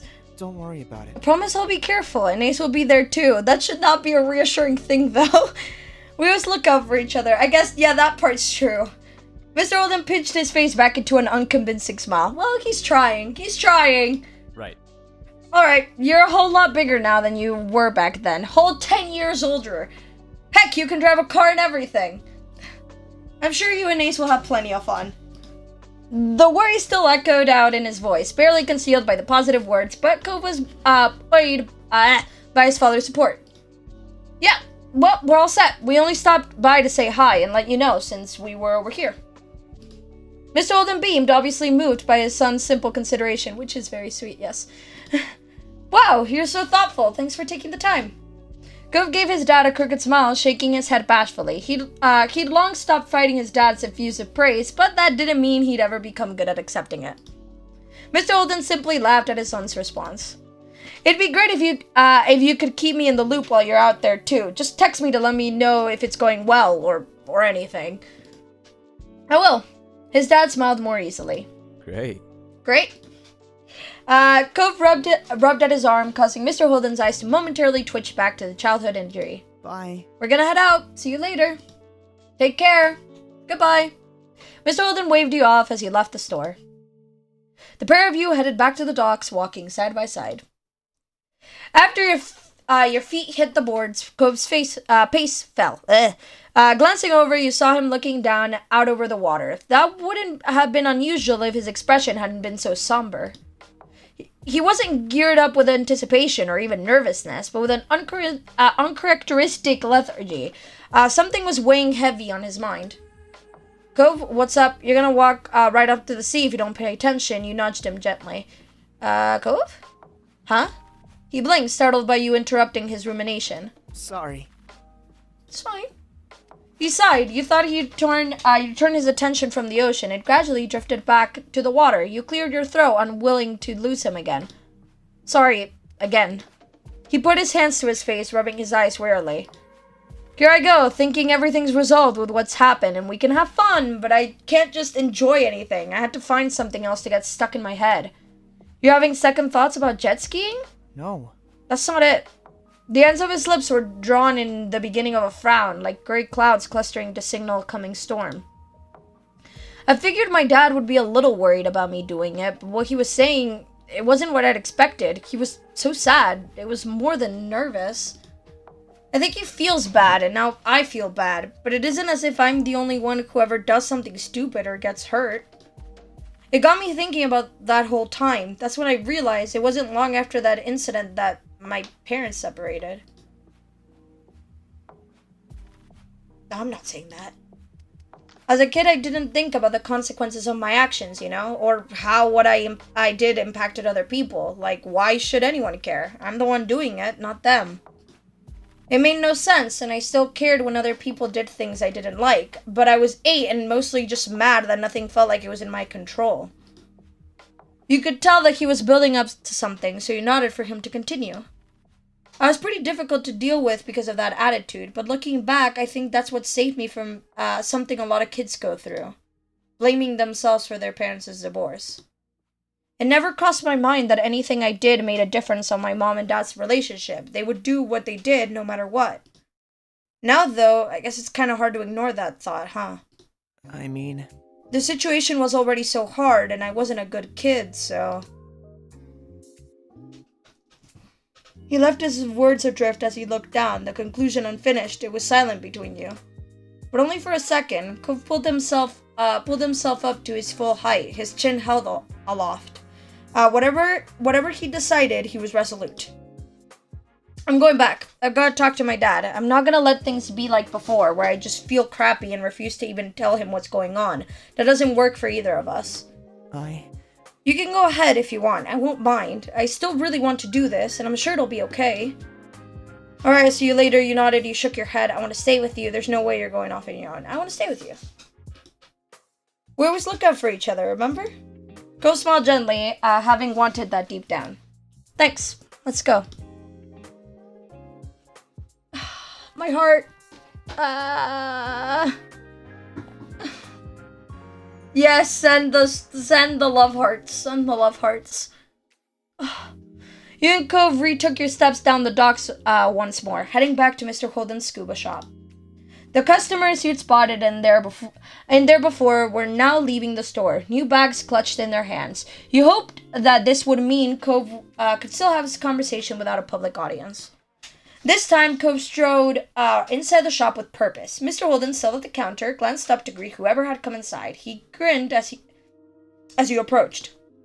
How's it going? Hello again. Why did I say it like that? Hello again. Ooh. Sound like the voice acting. Hello again. Forget something? Sort of. Cove had reached the counter now. You needed to rush just to keep up with him as he crossed the show floor. Mr. Holden raised an eyebrow, taking in Cove's shift and attitude, and chose his next words with care. Is everything all right? Cove swallowed, not answering initially. Talking openly with his dad was still something new for the son. You knew that he was struggling for the right way to begin. I wanted to ask about what happened.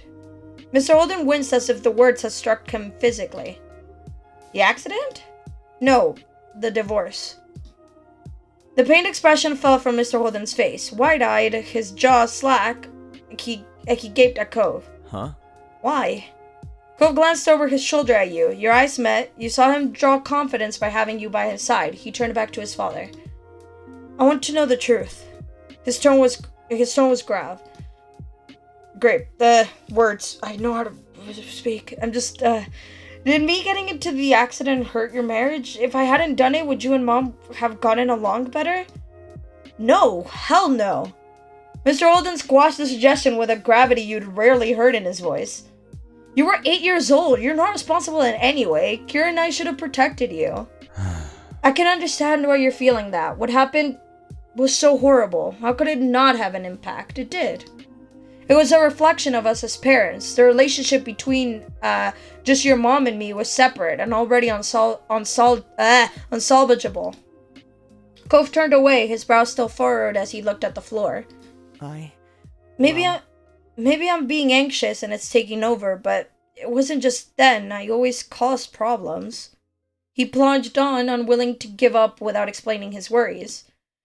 What if I'd been easier to raise, or if you'd had me later on? Maybe if you didn't have me at all, it might have been better for the two of you. If I didn't have you, then what good would my life be?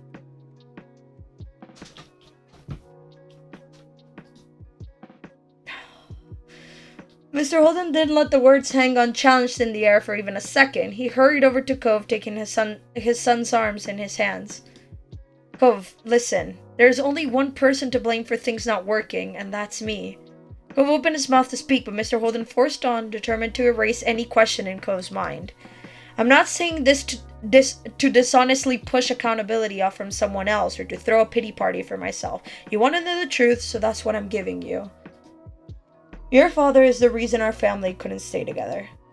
You think you caused trouble? You should have seen me at your age. You're such a good kid. I can hardly believe how good you are. Mr. Holden's eyes were misty as he squeezed his son's arms. There's nothing, absolutely nothing you need to blame yourself for. I'm sorry, Cove, to you and to Kira. Mom? Yeah, your mom. His pained face eased slightly into a bittersweet smile.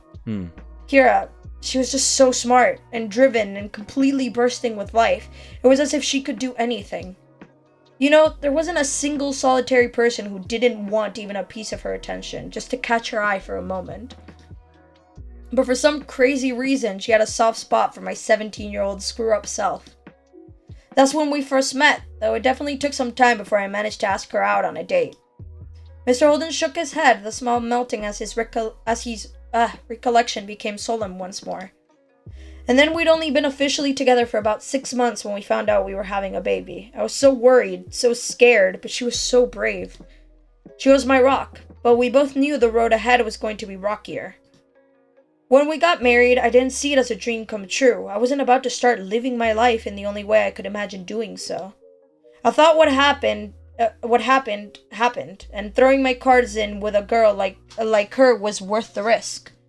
He grimaced, the sentence sour in his mouth regarding his past perspective. I'd been taking care of myself on my own and getting by, then all of a sudden I was going to have a wife and a child. So I thought, alright, I'd better step things up and take care of all of us, and that's what I did. Sort of. He rolled his eyes. I made money, kept a roof over our head, and put food on the table. But I was always busy, focused on taking care of things, that I didn't stop to consider what anyone else was thinking or what they actually needed.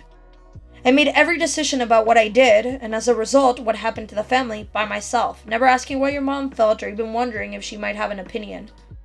I'd tell Kira about the great place I'd found and how we'd be moving there in the same breath. Or that I'd spend all our savings and taken out a loan to start this business we're standing in, and even more nonsense. Anything I felt I needed to do, I did. Kira couldn't even ask where I'd been all day without me rolling my eyes like she was being a nag. I was making sure we didn't starve, obviously, right? Couldn't she trust me? He sighed, his head hung low. God. She went to school part-time while racing you, really knuckling down, but that didn't matter to me back then. She could have spent her days lying in bed, not dying, and I would have felt the same. I didn't care. I was gonna get it all done on my own either way. It's so stupid. I admired her more than anyone when there was nothing at stake, yet as soon as responsibilities were involved, I couldn't let myself rely on her. He combed a hand through his hair, searching for an understanding of his own younger self. I'm not even sure why. Maybe I had something to prove. Maybe I'm the one who didn't trust her in the end. Poor Kira. She had to spend every day mentally weighing the pros and cons of putting up with my horrible ideas for the sake of peace or trying to explain to my blockheaded self what I was doing wrong. It must have been so stressful and frustrating, constantly having to let everything go because I was stubborn and absolutely could make a fight out of it. He snorted bitterly. I was definitely stuck in my head a lot those days. Our relationship at that point was made of arguments and cool tolerance, but I still genuinely didn't see the divorce coming. We'd made it through the first few years, and after that, I never really considered it ending. It was just how life was. In retrospect, it's clear Kira kept thinking on it more every year, especially because she managed to finish her journalism degree, and with us being more stable, financially that is, she thought of everything. She even timed it right when your school ended for the year, so the process would hopefully be all settled before you had to worry about class again. We were already talking about it before the accident ever happened. I know I took it really hard, being a sad sack all around the neighborhood, but even that is unfair of me. When it shook out, I'm the one who got everything. Kira didn't want to leave you, Cove. She never would have. I'm certain she felt like she had no choice but to end the relationship. The business was doing really well by then, so I had an easier time making a living. She was between jobs, and when she did get a new job, it meant that she'd be traveling all the time. That's why she willingly accepted me having full custody. She didn't get to be there with her child for so many moments, and you had to spend half of your life growing up without your mother, and it's my fault. Mr. Holden closed his eyes briefly as he took a breath. So that's it. The story of Cliff and Kira's marriage. Not exactly a fairy tale, but I want to be clear. He saw his grip on Cove's arms tighten. No matter what happened with me and her, I'd never, ever want to miss out on being your dad. Cove's throat bobbed as he swallowed, his eyes glistened, glossy with tears that had yet to fall. He blinked quickly, trying to hold them back. Thank you for telling me. I know I've been really silent and just reading it through, but wow. It's so sad, but it's... the way it's explained and just the storytelling, it's so well done. It's handled so well. And it's so sad. His voice was coarse, a little more than a whisper. Mr. Holden brought a hand up to his face and lightly nudged Cove's chin. Got a little teary-eyed. You're welcome. You're a grown-up now, right? You deserve the truth. That's the least I can do for you. Cove managed a fragile smile. Thank you for taking care of me. For all of it. Mr. Holden brushed the compliment off with a wave of his hand. No worries. It was nothing. Look at where we ended up. I've got this whole entire store, a house, friends here, a very thoughtful son. It's all good for me. I'm so glad. His voice was still quiet, and he ducked his head shyly after saying the words. Mr. Holden patted him on the back. You could see the tears in Cove's eyes still shining, threatening to spill over. Mr. Holden put an arm around his shoulders, gently steering him towards the door. You should go have fun. Make some nice memories. Cove's gaze flickered over to you, the watery smile on his face solidified. Alright. Good. Now you go. Mr. Holden nudged the two out of the shop. The two of you out of the shop. You both walked silently as you made your return to the docks. Cove's face was pensive, clearly still digesting everything his dad said. He finally sighed, catching your attention. He hesitantly reached for the bag he had brought and raised it up. Ace. I want to call my mom. I'm not going to leave her out of things, and I want to know what she thinks about what happened and all of that. He fiddled with the straps of his bag. It still remained close shut. It's not like I don't trust Dad. It's just Mom's thoughts are important too. Yes, obviously. Yeah, of course. Yeah. You knew why Cove needed to talk to both parents for this. His dad could only tell one side of the story. You gave Cove a quick nod of approval, and he returned a soft smile. He seemed relieved that you understood. You knew he didn't want to be a bother with another delay. Thanks. Then I guess there's no time like the present. Time to ask. With that mini pep talk, he finally opened his bag and found his phone. Cove unlocked it quickly and tapped over to his favorite contacts. He called up his mom and put the phone on speaker as it dialed. Kira must have her phone closed because she answered almost immediately. Cove. This is a pleasant surprise. I thought you'd be getting back to me later. Hey, Mom. He paused for a second, then looked at you. You're on speakerphone with Ace, too. Hey, Kira, hello. Hi, I'm here. You kept quiet. She already knew you were there. Hey, hi. Oh, hello. I'm popular today. Well, what's going on? Don't keep me in suspense. Are you a pro jet skier already? Kira's so... Just... You're wonderful. Cove chuckled and scratched the back of his head. We haven't started yet. Actually, there's something I kind of wanted to ask you about. Really? I'm intrigued.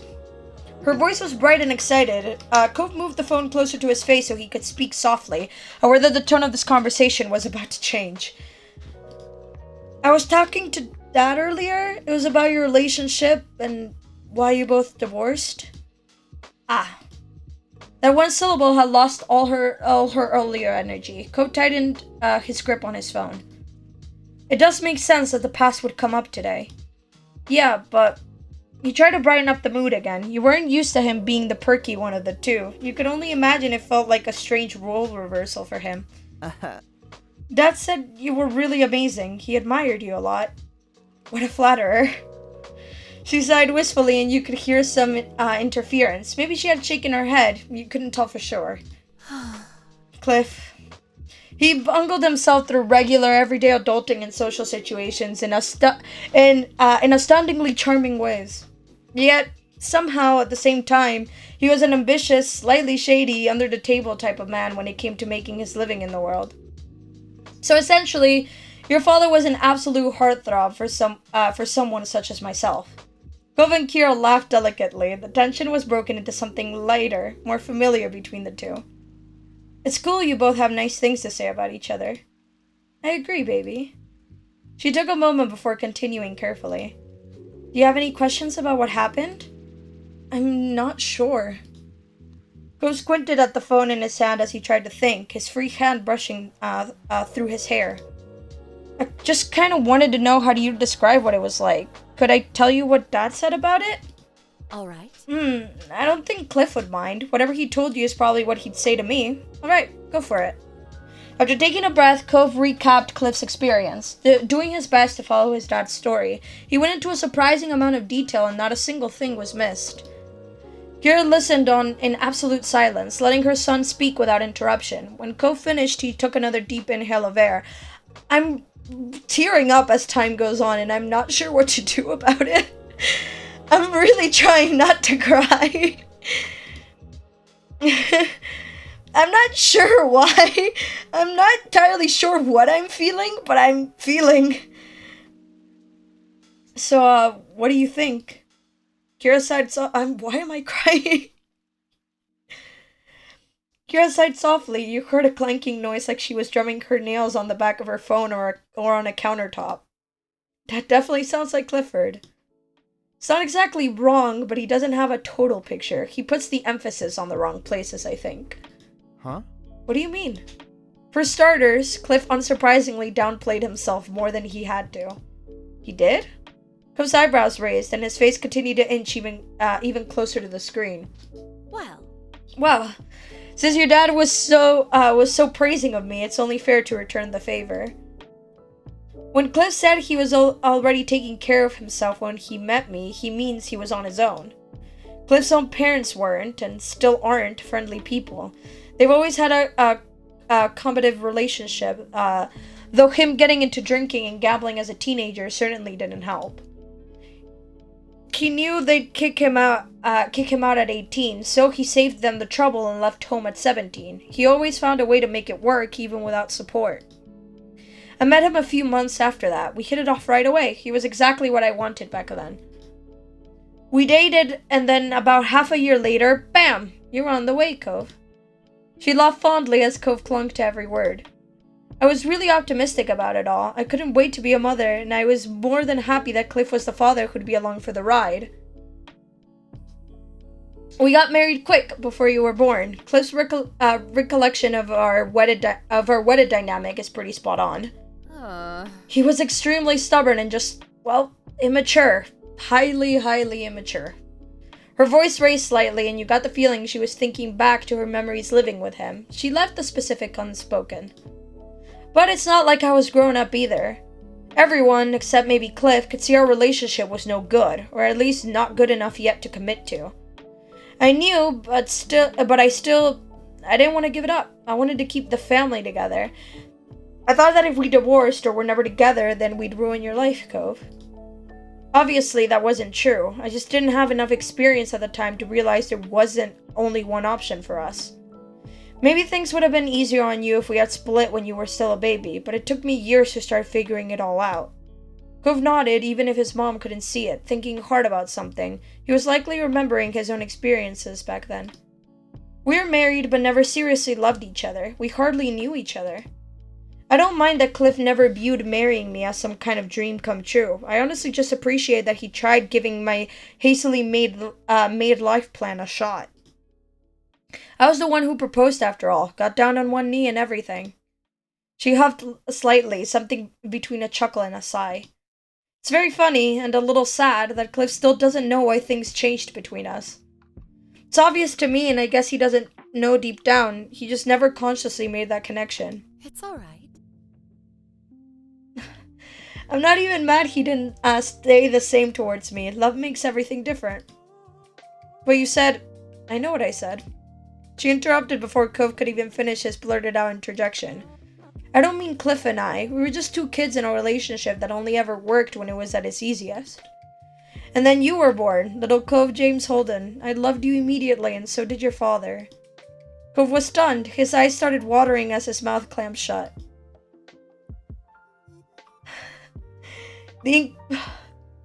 I can read through this. Oh, just a moment. Yeah, I've been just tearing up the entire time throughout this, and now it's just starting to hit me really hard to the point where it's starting to be where it gets kind of hard to speak through it. Oh, it's fine. We're all fine here. Just getting a little emotional over it. The inclination we had towards each other paled in the face of that. Our love to you was the real deal. Okay, now I'm not only just crying a little bit, now I'm crying a lot of it. Cliff was the proudest papa. Then, in true Cove fashion, tears began to fall. He stayed silent, but you were pretty sure Kira knew the effect her words had on her son. No matter how much time passed, Cliff never got over how amazing it was that such a precious little boy was his. I should have taken pictures of how he'd puff up whenever someone referred to you as his son. Oh, God. She sounded much cheerier now. A slight smile crept on Cove's face despite his tears. Then again, he still does that now.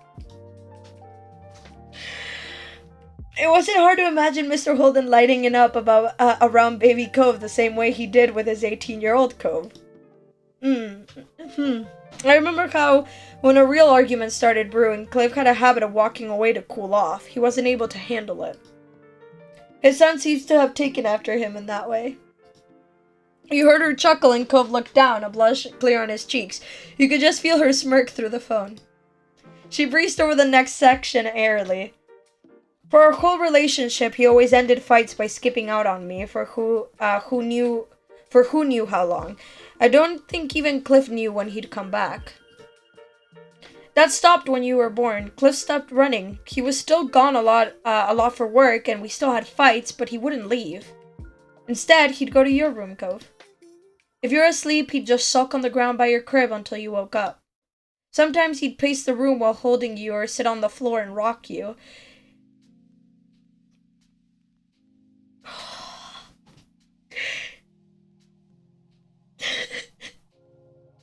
Okay, I'm no longer okay. Wow.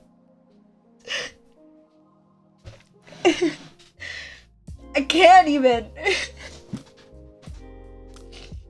I'm not being very comprehensible, but it's because I can't. It's so emotional, and like it seems like this is mostly new information for Cove, which like I can't imagine how much it must be like to take on so suddenly. Yeah, this is a lot to like for him. It must be like it's like how much it like this must be a lot emotionally, cause wow, like that's a lot of new information to take in. Anyway. He'd stay with you until one of us decided we were ready to talk again. Sorry for my very teary voice. We didn't have a lot of furniture back then. That's part of the reason why Cliff was always hanging out on the floor. He really came to embrace it. When our relationship got bad enough that we didn't want to share a bed anymore, he always made sure I got to have the mattress. He instead set up a point in the corner of the nursery, just in case you needed anything through the night. He gave you a more private space when you got bigger, but he still always made sure he could be there for you. I'm so... I need to calm down, because I'm just crying. At this point, my head's gonna hurt. I was like just progressively tearing up, and then suddenly I was just full on crying. And I'm just full on crying.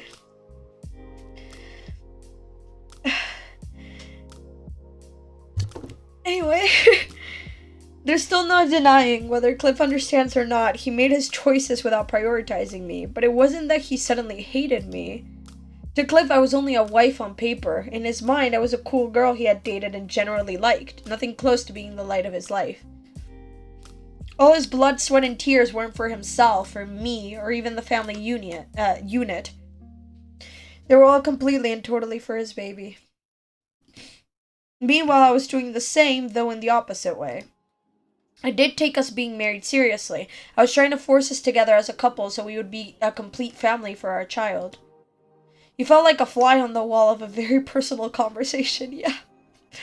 Cove didn't seem to notice when you looked over at him, his face a complicated patchwork of emotions, which I mean... yeah. I guess.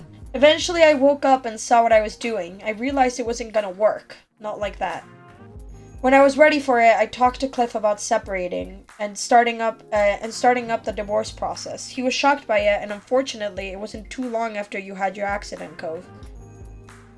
I don't know how much Cove really told you about it, but when he broke his arm, it terrified all of us. Cove could have died. Even back then, we knew he'd likely have a permanent scar he'd have to live with forever. Our parenting hurt our child, and he was the one who'd have to carry the repercussions. You were a bit taken aback to be referred to directly. You still felt a little out of place, and she'd seemed completely focused on her son. Cove grimaced and the hand holding his phone shook. Mom. Kira continued as if she'd never paused. It was heartbreaking, and then on top of it all, we had to put you through your parents breaking up. Taking that back wasn't an option despite the timing.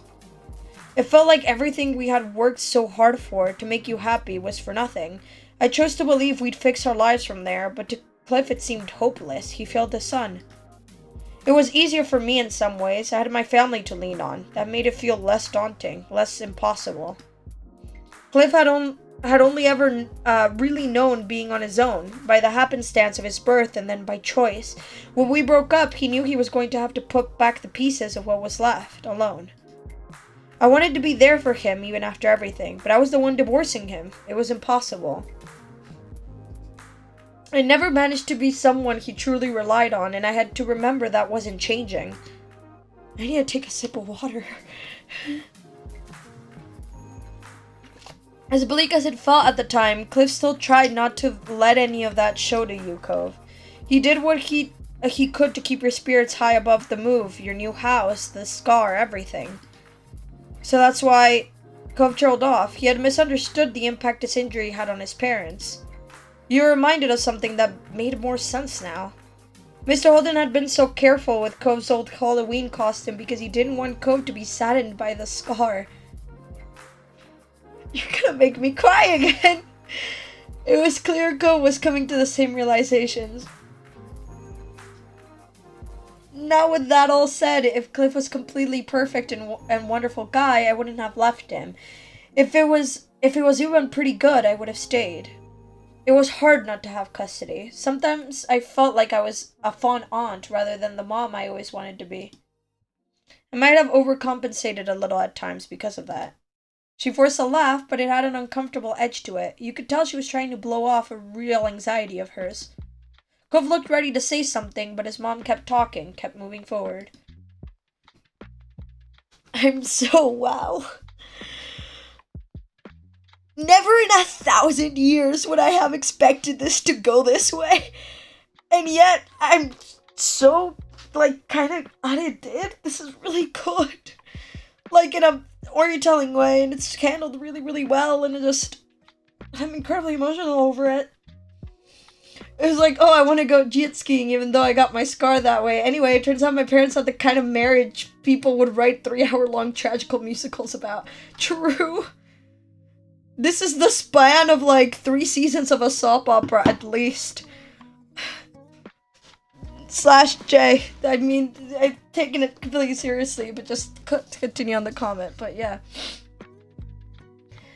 Still, it's not Cliff's fault alone that our relationship didn't work. We were always better as co-parents than spouses, but I knew when separating that it wasn't going to be even. And Cove, the only reason I could stand not being there for you all the time is because I knew that if the environment was reversed and I could have provided a more stable environment, Cliff would have done the same. Your dad would give up his house, his shop, even his right arm if it would guarantee that you were safe and happy. So, as painful as it was, I was sure you'd be okay because you were still with someone who loved you more than anything else in the world. Cove lowered his head, tears falling to the ground. He tried to speak. It took him a few tries. Thank you for telling me. His voice cracked and Kira made an alarmed sound on the other end of the line. Sorry, baby. I didn't mean to make you cry. I get it. It's okay. You're still crying, everyone could tell, being physically present or not. I love you, Mom. You've always been my mom. Not some aunt. My mom. Love you too. Her tone was thick with emotion. She was at the edge of a voice break herself.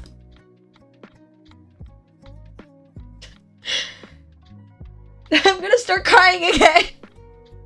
I can't do this. I'm not emotionally strong enough for this.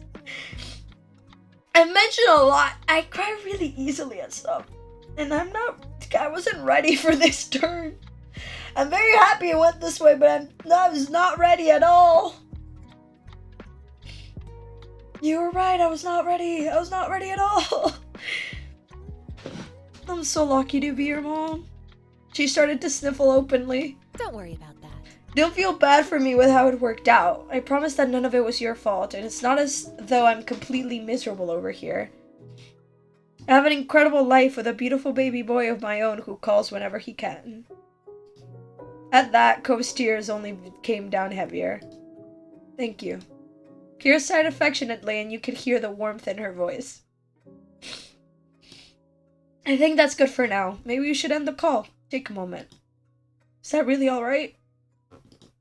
He tightened... Oh, I can just hear how shaky my voice is, and that's why I stop. He tightened his grip on his phone. You could see how emotionally exhausted he looked. Of course. We'll be in touch soon. For now, you'll only be able to keep thanking me or apologizing. Hey! Is she wrong, though? Go cried out defensively over the accusation, making his mom snicker. Bye, and goodbye to you, Ace. I'm glad you're there for my baby. Goodbye. Bye, Mom. I love you. Love you too.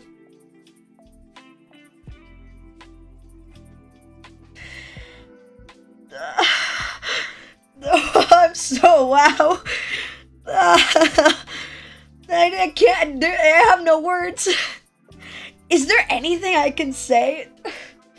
I'm not giving the most fulfilling commentary, but it's because I really don't know what to. I've just been openly crying for a bit now, and just the words have failed me upon this point. I'm just gonna hear sniffle and read. No, I'm kidding. I will keep commentating as much as I can, as much as I feel like I have something to add or say, because she's just been reacting so far. Oh, Ko hung up. He let his hand drop to his side. His phone brushing the fabric of his wetsuit. His other hand went up to his face. He tried to wipe the tears from his eyes. His face was red, and he struggled to put his phone back in his bag one-handed. You could tell he was getting worked up.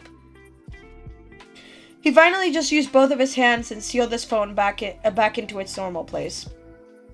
Cove sniffed and then reached out for you. His hand trembled in your grasp and you squeezed it back. He needed to feel your support. You want to go see your dad again? He didn't have to tell you what was on his mind for this. Cove nodded his head weakly. You rushed back the way and I just keep crying the entire time. You rushed back the way you came, feet pounding across the boards of the dock to return to the scuba shop for the third time.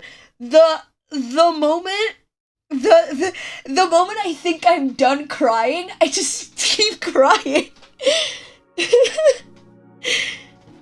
The moment I think I'm just done crying, it just doesn't end. It just keeps going. Oh my god. You rushed back the way you came, feet pounding across the boards of the dock to return to the scuba shop for the third time. It was a little difficult to keep up with him. His stride was already longer than yours, but with him almost running, you had to pick up the pace. You reached his dad's store and Cove still wasn't slowing down. He pushed his way through the door at full speed. His hands released yours as he charged in. Oh, Mr. Holden, I can still read. Mr. Holden had been walking around the middle of the store checking over things. Immediately, he turned at the sound. What's wrong? What? Where's the fire? He froze when he got a look at Cove's face. He worriedly opened his mouth, probably to ask what was wrong, but then Cove launched himself at his father. Yeah, I've officially lost all kind of control and I'm just freely crying. I can no longer hold it back even a little bit. Go through his arms around Mr. Holden's neck. He buried his face in his dad's shoulder and started to sob with deep hitching breaths. Cliff clearly had no idea what was going on and his hand hovered awkwardly in the air. He looked at you for a brief second, hoping for understanding before turning all his attention on Cove.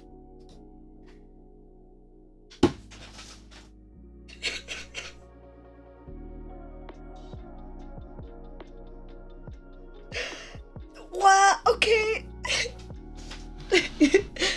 You crying is probably the biggest kind of commentary you can give, a true show of emotions.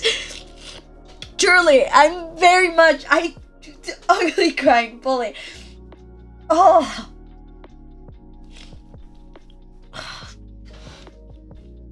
He wrapped both his arms around Cove's back. Ooh. Cove looked secure in his father's embrace, protected and safe. It's okay. It'll be okay, whatever it is, it's gonna be okay. Cove,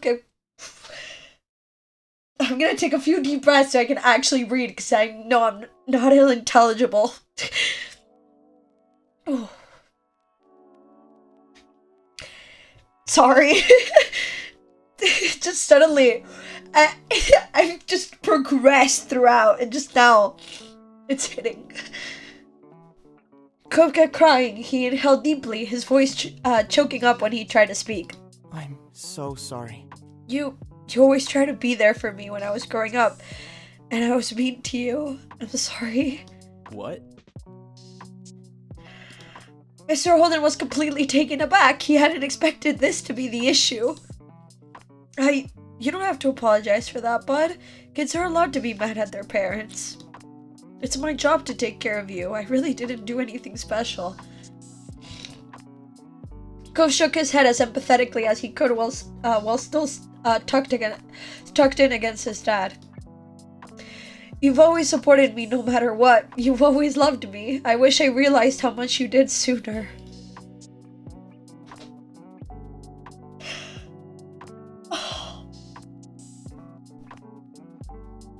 I'm taking another sip of water. That's all I can say.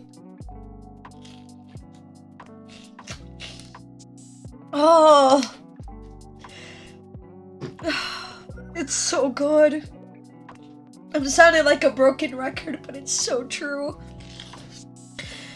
Go squeeze them tighter. Thank you. I love you, Dad.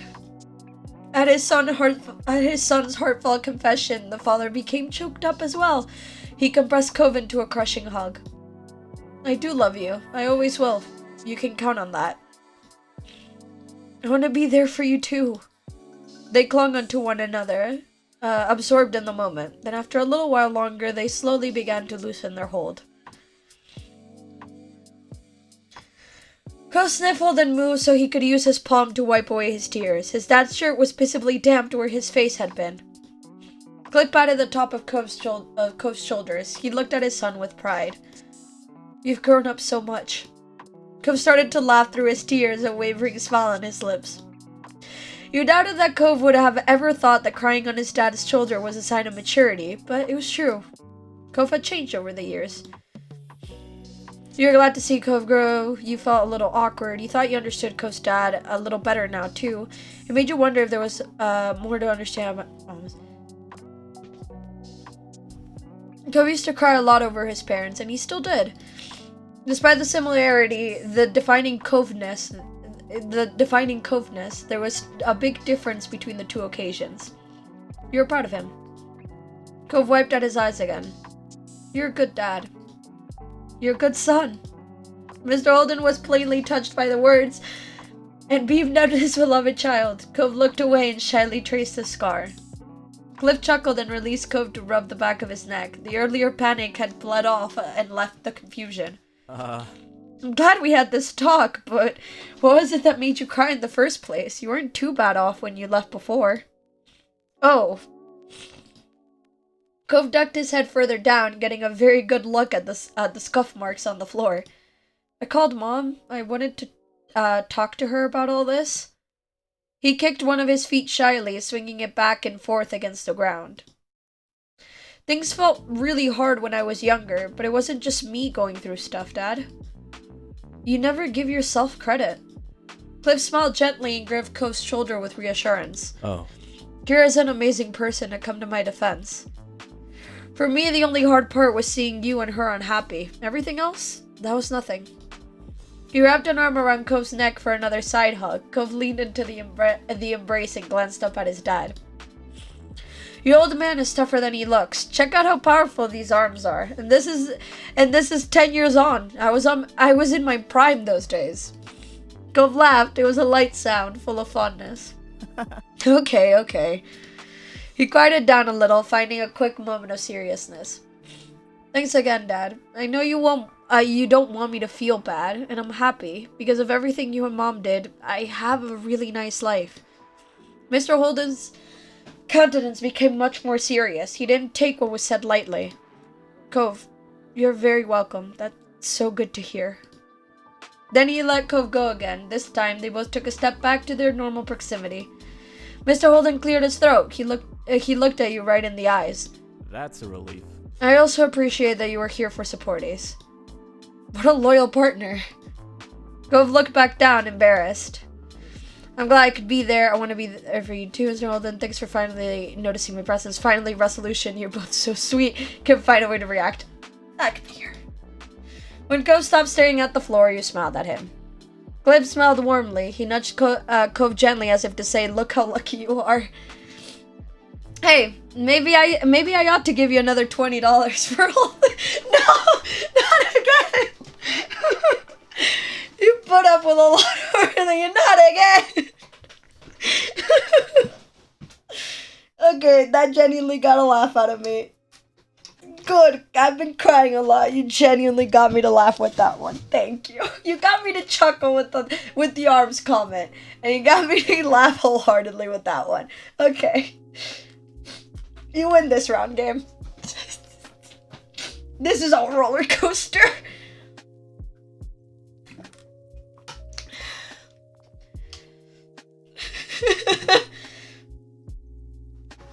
You've put up with a lot over the years. Ghost's cheeks puffed out into a pout. No. No.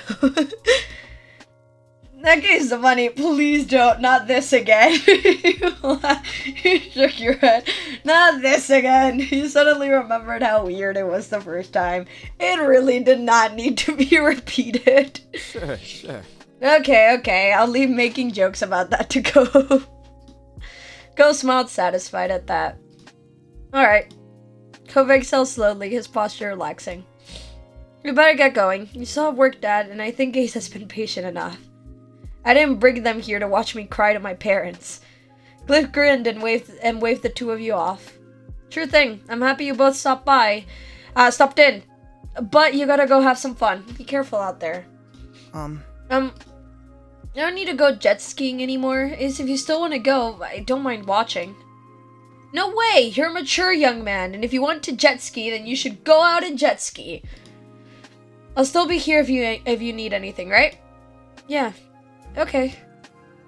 Alright, take care of yourself. Let's get moving already. Woo! I almost forgot why you came here in the first place. You chose to stay, like that. Bye. Go waved to his dad as he started walking out. You followed. When you turned back, to Mr. Holden before you went out the door, he was waving. Bye, kids. You'll do great. Once again, as had become today's habit, you and Cove walked down the dock side by side. But this time, Cove had a bounce back in his step. His smile was soft, but radiant. Thanks for staying, and sorry for how long it took. You're welcome, you do the same for me. These things happen. I was curious anyway. It's fine, I had a feeling it'd be a bigger deal than it started as. Promise we won't have any more introductions. You had his back and he had yours. It was just how things went between the two of you. He sidestepped to lean in closer to you and wrapped his arms around you. You relaxed into his embrace as he held you tightly. You hugged him back. You could smell the scent of the ocean on the breeze and feel the warmth of his chest. He exhaled and took a step back, his face a dazzling smile. The water lapped at the dock beneath your feet. Gove looked down when a particularly strong wave crashed against it. It's weird to think about my parents' relationship. There's all this stuff that I don't know because I wasn't there, because I was just a kid, or because I didn't even exist yet. It feels really complicated. Relationships are complicated. I know what you mean. I feel that about mine. Really? You didn't comment.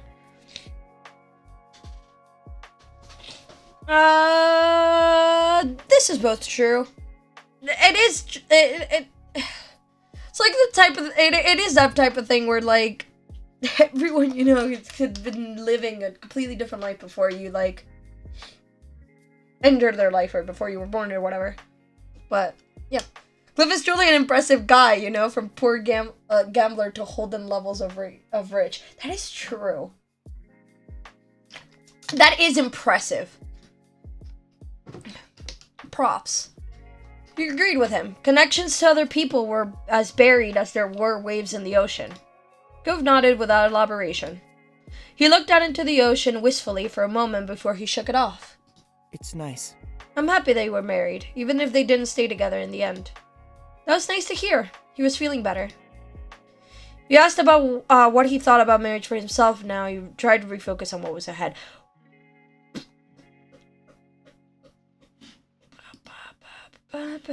Me being worried about decisions I'm making, despite things being generally okay. Every time I'm like super concerned, and then I do it, and then everything's just kind of okay. So I feel like I always end up worrying for nothing, but I still worry. It's not gonna stop me from worrying anytime soon. But sentiment's there.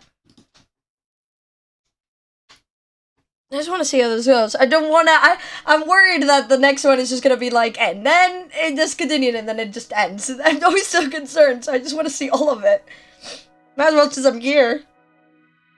And now that I've officially calmed down, it seems, I'm back to being able to speak coherent sentences, it appears, and not cry through them.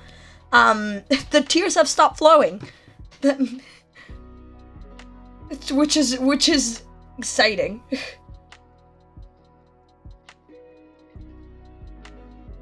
Anyway. Hey, could I ask something? Sure. It's personal. Ace, how personal have I been today? And now I'm curious, ask me. Well, marriage, is that something you'd be scared of because of everything that happened with your parents? Cove shook his head shyly. He didn't hesitate for a second. No. Surprisingly, I don't have issues about the idea of getting married someday. You looked at him, not bothering to hide your intrigue. He chuckled self-consciously at the reaction he got. I mean... Don't get me wrong, trying to actually propose would be terrifying. I'm sure planning a whole wedding would be so hard, especially for me. But just the thought of having someone I loved that I was married to, that I'd spend the rest of my life with, that doesn't scare me. It makes me happy to think about. The both of you snuck smiles at each other. What about you? Would you ever want to be officially married someday? Yes, for the most part. Yes, if it's something I want someday. I don't see myself ever getting married. I'm not sure. I only get married if I found someone really special. I haven't thought about it. You didn't want to answer. For the most part, it's like a mixture of this. I feel like it would be nice. Again, totally depends on the person, obviously. And obviously talk about them through and what they want, obviously. But I feel like it would be nice. Again, wedding plan, as been mentioned, wedding planning's not an easy thing. Proposing would be absolutely terrifying. But it would be nice. It'd be an experience, and I don't know, I feel like it'd be nice. Just me just saying it'd be nice. Way far, but that would be way far away in the future, which is why my response is just, it would be nice. because who am I to say? So yeah, sure. It's a bit of a dream for you. Plus, scrolling through Pinterest through those wedding ideas is fun. It's pretty cool. Oh. He quickly decided to change the subject after that mission, like, whoop, moving right along. Alright, no more distractions. Let's go. It's time to jet ski. He nodded with a smile. The two of you began to more quickly make your way across the boards. Despite your excitement, you were both careful. Neither of you wanted an accident, especially after what happened with Cove's first jet skiing trip. You finally got to the rental place. You were surprised at how easy the process was. It took no time at all for Cove to climb onto his jet ski with shaky legs. You entered your own jet ski, and yeah, jet ski! I need a compilation of, like, the first, 10 minutes of the story, me crying for, the entire middle part of it, and then back to, yeah, jet ski!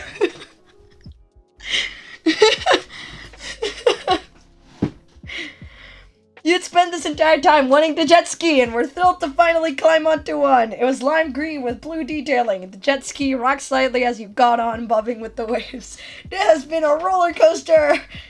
You looked across the cove. He sat motionlessly astride his jet ski, preparing himself to start it up. Even from your distance, you could tell his hands were clamped onto the handles too tightly. He was stiff and nervous. Go, Cove, you can do it. Come on, are you really gonna check now? It'll be alright, Cove. Trust yourself. You let him have a moment. Yeah. He took a deep breath. You could see the rise and fall of his chest. Thanks. That's what we're here for.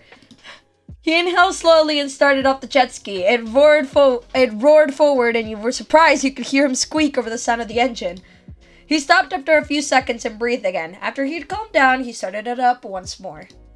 Cove sputtered and stalled with it for a while, going a little further each time. He grew more comfortable with the feel. He continued to struggle with the jet ski, but he refused to let that stop him. He kept going until he wrangled the machine into submission. Cove eventually reached the point where he only stopped the jet ski when he had something to say. He kept shouting things at you. This is amazing! Did you see that? Yeah, this is so sweet! Plus, yeah, me on roller coasters.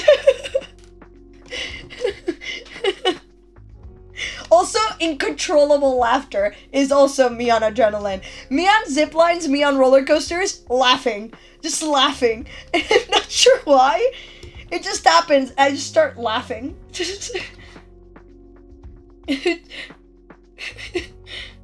I just get giddy and begin to like giggle and laugh. This is so great! You had gotten your own jet ski going as well. You made sure to keep a safe distance. Go watch what you did with enthusiasm. Nice turn! He zoomed forward and you can hear his bright laugh ring across the waves. You were relieved he'd taken it so well. You took to the jet ski like fish in water. You were nervous about jet skiing, but you weren't bad at it. You never left the start and stop phase. It reminded you of jet skiing games you played in the past. Yeah, sure. Yeah.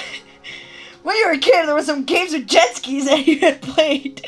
You remember crashing into a few things in between trying to do tricks. Me playing Mario Kart. Me crashing into the walls of the road in Mario Kart. Hey, if the logic is if I was good at the jet skiing game, then I would be good at jet skiing, then I probably shouldn't drive if I'm gonna be good at it. Actually, I was pretty good at Mario Kart. To be fair, if that's the logic, then I'd probably be a great driver. Luckily, you weren't crashing today. Yes! Eventually, the sun set and you had to pack up. Cope was thankfully still in one piece, no cast necessary. After everything was returned, Cove dug his phone out of his bag and texted his parents to let them know all about his triumph. An idea to take a photo to mark the occasion struck Cove, and he wanted you to join him in the selfie.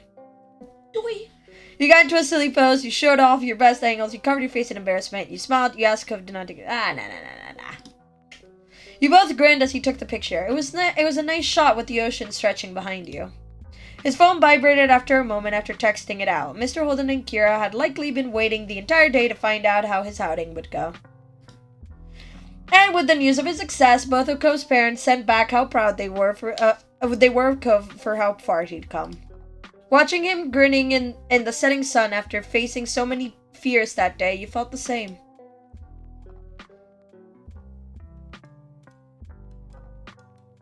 I loved every second of that. Wow. Wow. Wow. That's all I can say. Wow.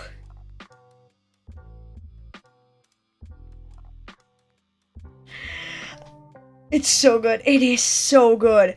I'm like... still so, like, incredibly... I'm still so incredibly, like, emotional over it. Wow. Hello. Wow, I'm so good. It's like, I feel like energized and like emotionally drained at the same time. Wow. Said wow. How many times have I said wow in the last minute? It's so good. You just missed the crying. Yeah, if you had arrived about 10 minutes before, you would have joined in at full front tears. So maybe it is better if you just joined right now. But I feel like it might have been mildly concerning to just join in on just full on crying. But it was really good. It was really good. I really enjoyed it.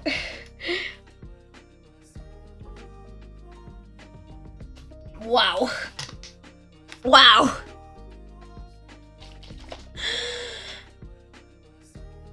It's been 2.5 hours and we've done one moment. Yep. Hey, luckily, this is a good time to bring this up. Let me double check one thing and then I can confirm a thing. Luckily, tomorrow, since community night is officially Saturday, unless something drastically changes, which I don't think it will, because Saturday's winning pretty thought out. So, community night is officially Saturday. Unless something changes. And as I said, the day that community night wasn't, I would do Long Boy stream on our live and just get through a bunch of it. So since community night is gonna be Saturday, that means tomorrow we're doing Long Boy stream. So that means we're probably starting a little bit earlier than usual. We're finishing probably a lot later than usual. Probably gonna go on for longer than 2.5 hours. Or the usual 2 hours, which most streams tend to be, and then I just go overboard because I just start doing things, and then like today where it's been 2.5 hours, about exactly now, and I've only gotten through the end of the introduction for step 3 and reflection. But hopefully tomorrow should be doing Long Boy stream. So instead of starting at 7, we might start around at 6:30, maybe 6, maybe even 5:30. We'll see how the day shapes out for me to be. I'll tweet about it as I go along. Might make a poll on it as I go along, and we'll get through as much as possible. So we'll get through as much as we can in the amount of time that we can. However, if it's gonna be like today, we're gonna take 2.5 hours to get through one moment, then it might not be as productive as it initially sounds. Remember when the first time you did 4 moments in a stream? Amazing how things have changed. Yeah, well, it helps to get through moments faster when I'm not having to pause between every sentence because I'm just sniffling.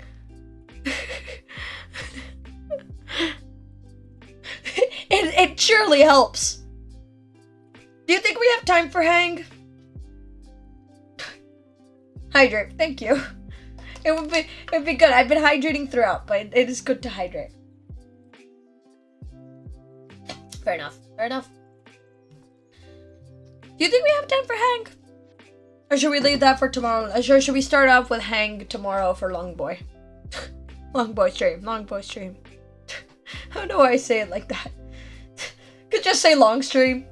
But no. gotta be more dramatic. Should we do hang? We're doing hang. We're doing it. Shut up. Caution thrown out the window. We have time. You have the large beach towel from off your bed and stuffed it into a bag. You had already packed your water bottle for your upcoming beach hangout session. The stars had aligned and somehow everyone was free today. Miranda had set things up with several bubbly phone calls between you, Cove, and Terry to find a time to hit the beach. You were hoping that this would be a fun time together. Cove sat on your windowsill and kicked one of his legs into the air idly. He already had his swimsuit on, and his towel was bundled under his arm in a misshapen ball. He'd shown up earlier that morning with a surprise amount of enthusiasm. He was chatting as you caught up to his preparation. But seriously, I couldn't find my swimsuit this morning. I looked everywhere. It had disappeared. I had no idea what I was going to do. You could have gotten a new one somewhere. What happened to all your other swimsuits? You don't have to wear a swimsuit to be on the beach. Yeah, it completely vanished somehow, just like your old sand pail. You stay gone. You totally didn't just lose your stuff again. Seriously? Very funny, Ace. That was different, and I was 8. Anyways, I don't know why it was in the bathroom when I never put it there. He gave a small smile and readjusted the towel in his arms. You now could see that it had been folded at some point, but then rolled up and carried without much care. I'm so glad. But I'm just glad I found it. It would have been crappy to lose my favorite trunks. It was nice to see Ko so happy and comfortable in what he was wearing. You walked over to your dresser and mused over how you had picked out your own swimsuit. Your height had complicated your swimsuit shopping. Not many swimsuits were well-fitting on someone who's petite, and then for the shape of your body, you were heavy-set. You had curves. You were generally medium. You were slender. You were scarred. Generally medium? I don't know. This is way too. I'm just gonna whatever. And you had noticeable. No, I don't. No.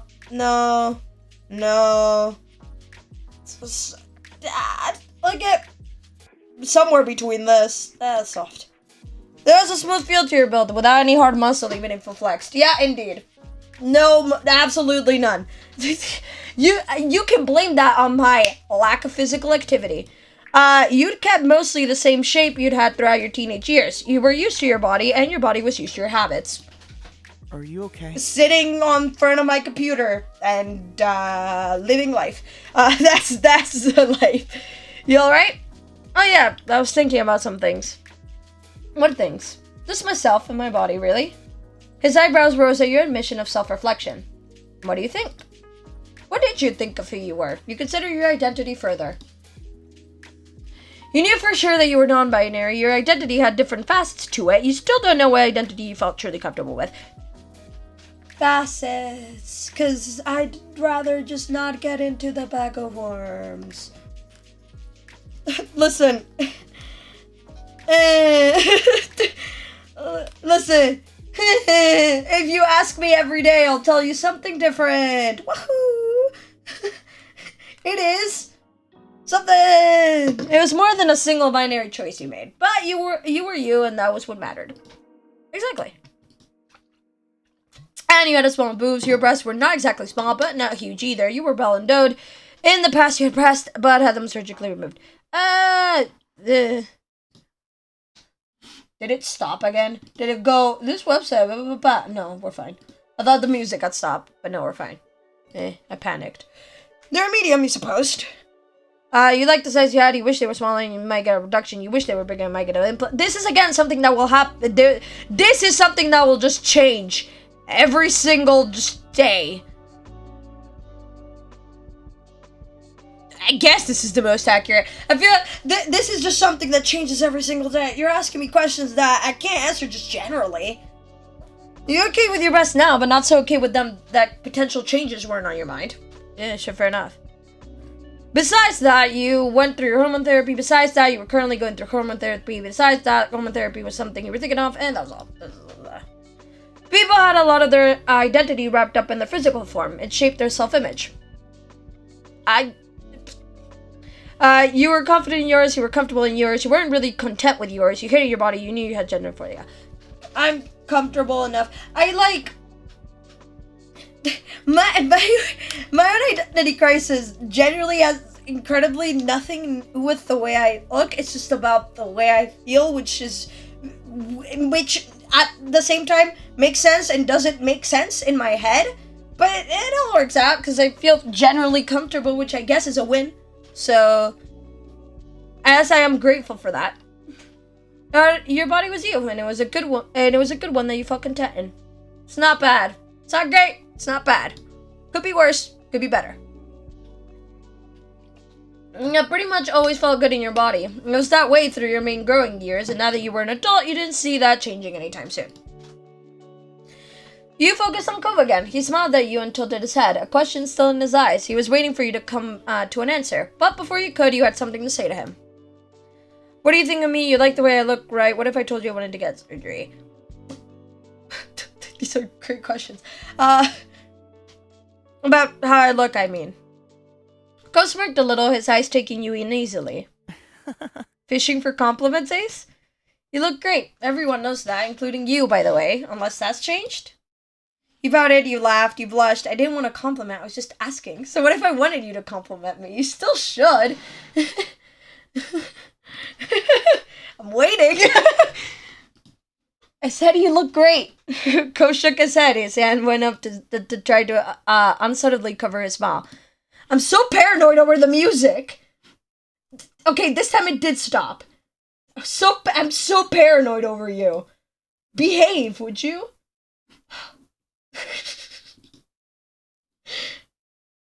It's so awesome being mad at just objects. Not even objects, just windows on my screen. There we go. There we go. I was kind of worried you were so in your own head because something was wrong. Guess not. I'm glad. Hey. Gova gave a bent smile, pointing to your arms. You're looking particularly shapely today. He answered not with words, but a solid okay sign with both hands and the same cheeky smile. Ghost suddenly flushed when he realized how boldly he complimented you. He stood by it, even if he was a little red. You were a little taken aback. That came out of nowhere. You glanced at yourself. You like that? Yeah. You started to flex and show off jokingly. You flirtatiously stretched. You stood there stunned. You're so sweet and fantastic. You have some very good arms yourself. You have some very good arms yourself. Gov ducked his head and started to rub his left arm. It seemed he was much more prepared to rain praise on you than to receive it himself. He barely could respond.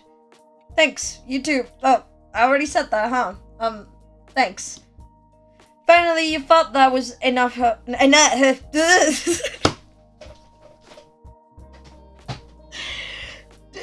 This is the laughter of someone who was crying about 20 minutes ago. What wave of absolute emotions have I gone through this past 2 and 41 minute live stream? What the hell? Damn, imagine not being in a constant state of discomfort, can't relate, but I do know that I am incredibly lucky in that sense, and I'm very empathetic on the fact that if you do feel gender dysphoric or just feel generally uncomfortable in your own body, I consider that the fact that I don't feel that way incredibly lucky in a sense, but I do hope that it does get better, that you can take the steps to make yourself feel comfortable, because everyone should have the ability to either change what needs to be changed, or in a way that makes everyone feel comfortable the way they are, or the way they're meant to be.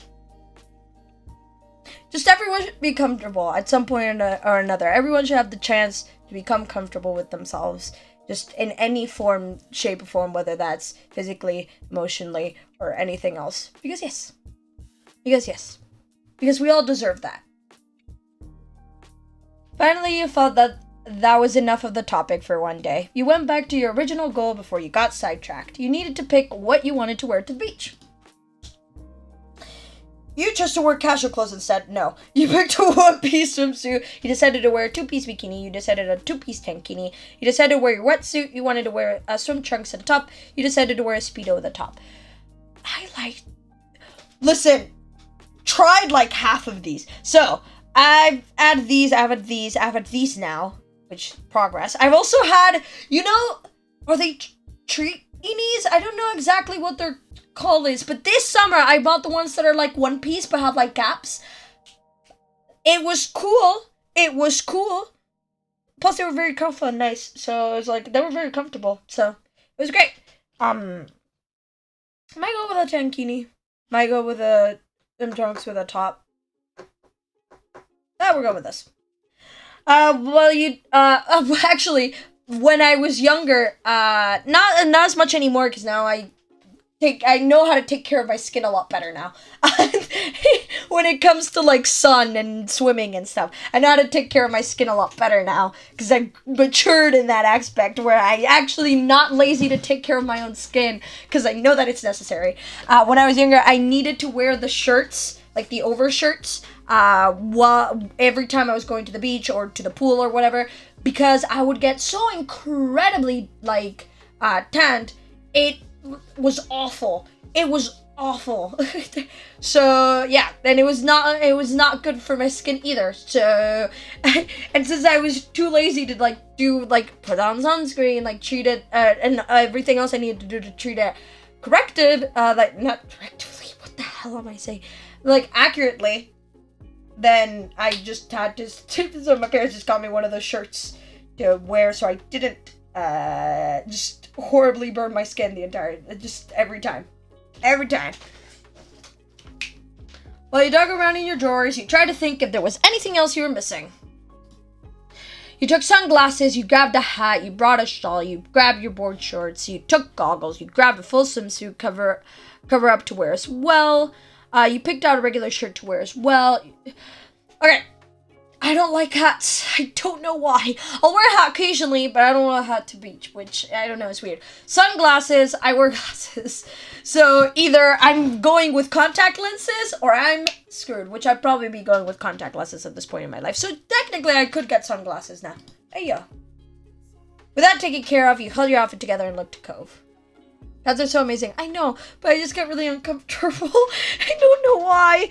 I'm bad with accessorizing. I agree that they're very fashionable, but I just can't get myself to wear them. He was tapping his toes on the side of the wall as he waited. You vaguely wondered if he thought that was a comfortable place to sit. You hoped so, given how long he'd perched on it. Regardless, it was time for him to go. You weren't going to put on your beachwear with him just chilling there. I need to change. Go smiled, content with being kicked out. All right. Go lowered himself out the window and strolled past you to get to the door. He lightly brushed his fingers against your cheek when he passed by. Bye. See you out front. Okay. When you were alone, you got undressed and put your swimwear on. You also checked your bag for your beach bag for the final time, and it seemed like you hadn't forgotten anything. You left your room and hurried downstairs, ready to meet Cove. You made sure to lock your front door and walked outside. Very important. Security is great. Cove stood in the road, looking down and scuffing his feet on the asphalt. When you shut your heavy door, he looked up at you and smiled. Hi. Hi, Miranda and Terry are gonna be here not too long. Terry even texted me earlier saying she was mostly on schedule. Well, why don't we just head to the beach and wait for them there? We're both ready. That sounded like a good idea to you. You said as much, and Cove shot off a quick text telling the two of them where you'd be. Cove gave you a thumbs up after the message was sent.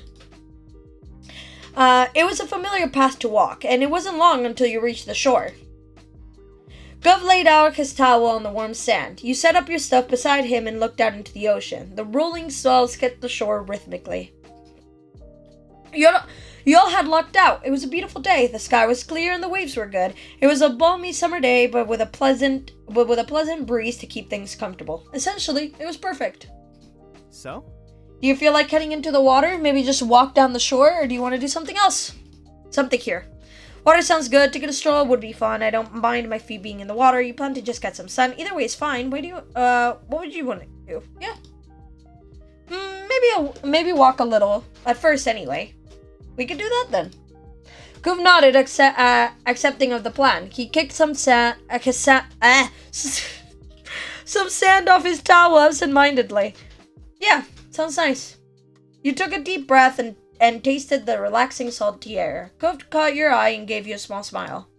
You chatted a little before a comfortable quiet settled over the two of you, content to watch the waves as you waited for the others.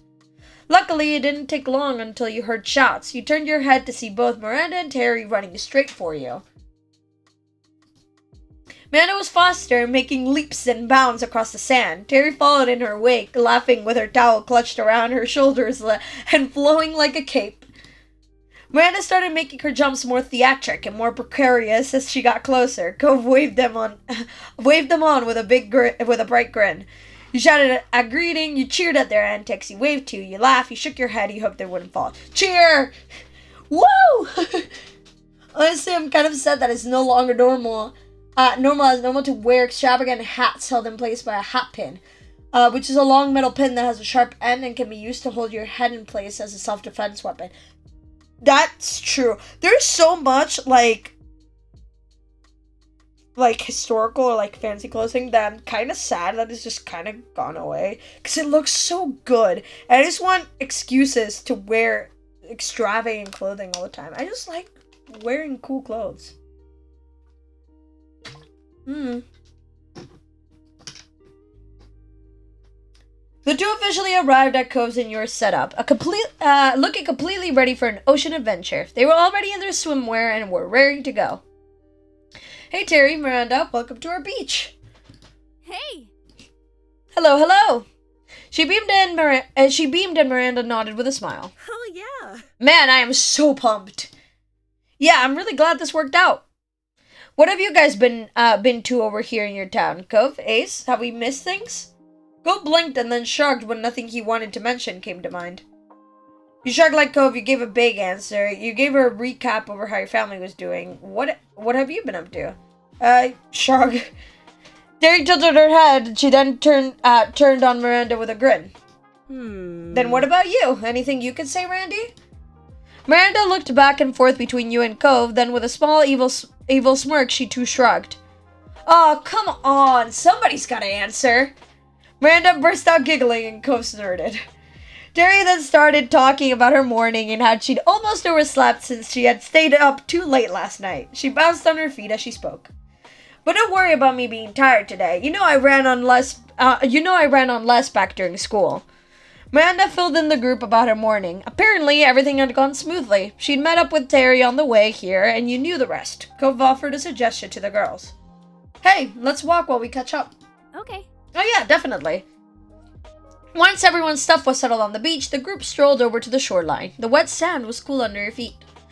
A wave rushed up and covered your ankles in water. You flinched from the suddenness of it, but by the next wave you were acclimated. You took another step forward and sank a little into the ground. Behind you, your footprints were soon smoothed by the waves. Your friends chatted as you all walked together. You took turns pointing out cool shells or pieces of sea glass. It was a relaxing jaunt. Is this another time to talk about how yummy sea glass looks? Because it looks so yummy. Me, quickly Googling a picture of sea glass just to remind myself how yummy it looks. It looks so yummy. It looks so yummy. I want to lick it. So do I.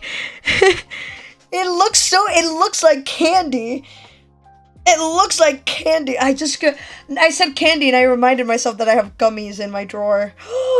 I have gummies in my kitchen. I reminded myself of my gummies in my kitchen. Now I'm excited. I forgot that I have candy in my house. I usually don't, so every time I do, it's very exciting. I have gummies. I can eat gummies. Not right now, but I can eat gummies. But yeah, I just got reminded because of candy. But yeah, sea glass looks so yummy. Can someone make something edible that looks like sea glass so I can eat it and at least get the satisfaction of pretending that I licked sea glass? That's all I want. Hours passed and the group had moved between different activities, some low-key and some more exhaustive. For you, it was another break time. You sat on your towel and sipped at some water. Your friends worked hard at work, burying Terry's full body under a pile. That is so fun to do. Buried my uncle this summer, near the beginning of the summer, in sand. It took so long. So incredibly worth it. It was fun. And then it's fun when the person stands up because all the sand just comes cascading off their body.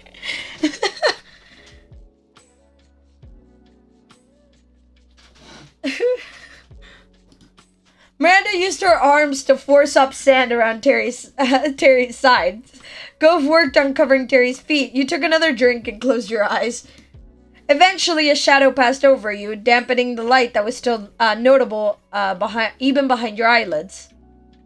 You checked to see Cove had joined you there. He knelt down to dig around in the pile of assorted beach stuff in the middle of everyone's towel setup and pulled out the sunscreen. He took a seat next to you on his towel. He opened the bottle with a soft pop and began to reapply the cream. Hey. He ran his hands across his chest to work the sunscreen in, and you might have checked him out a little from the corner of your eye while still sipping some water. Because, hey.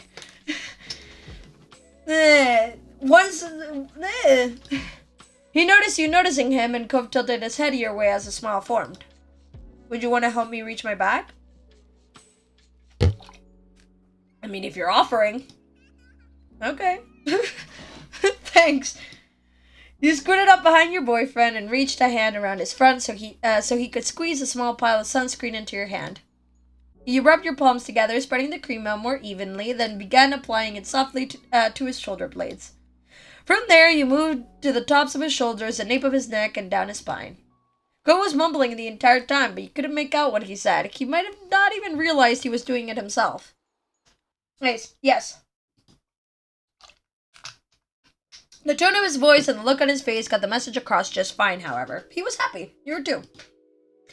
After he and you finished up, Cove let out a comfortable sigh and looked off into the distance. Recipes exist. Do they? No way. No way. Sea glass candy is a thing? Edible sea glass candy. I need to make this. I found the same one when I googled it. The same one you just sent me. That's the same one I just opened.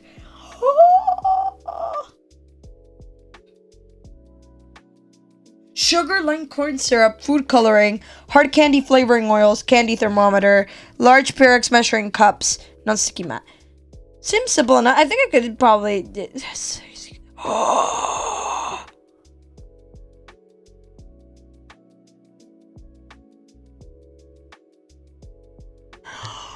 I want to make it. I want to do it. I want to make sea glass candy.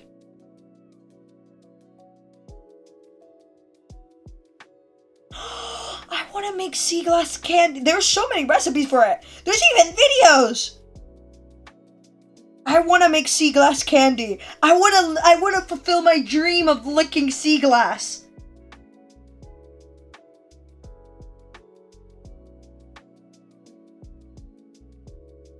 I want to fulfill my dream of licking sea glass. I'm going to see if I can get the stuff to make edible sea glass so I can have some sea glass candy. Want to fulfill my dream of licking sea glass. After he and you finished up, Cove let out a comfortable sigh and looked off into the distance. But then he sighed again, this time in an exaggeratedly disappointed way. He wondered if he was going to sigh again, even more dramatically, if he didn't say anything. What's wrong? You honestly wondered. You wondered where I was. You raised an eyebrow. You chuckled. Oh god, whatever it is, I'm sure it's gonna be okay. After all, this is an excellent place to hide a body. You gestured to Terry, who was practically just a hill of sand with a human head at this point. That got a quick chuckle out of him, but he quickly hid his amusement. Cove shook his head, comically despondent. His frown didn't match the sparkle in his eyes. Don't worry about it. I'm just becoming another jaded adult, that's all. Now you were really confused. You waited for him to continue, and his next sigh did not disappoint. It was the most ridiculous sad sigh you had ever heard. Then he smiled a little. Mermaids aren't real. What? That had not been what you were expecting, he continued. You know how much I liked mermaids as a kid, but merfolk as a whole. I really hoped that they were out there. I mean... The ocean's a big place, right? They could be somewhere. But the older I got, the more I had to accept it. They were just a fairy tale.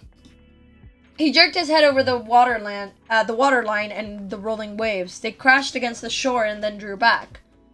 This is a perfect beach for them. It's pretty and vast and never too crowded. If merfolk did exist, we definitely would have met one by now. Or at least we would have heard of someone else seeing one. But nothing.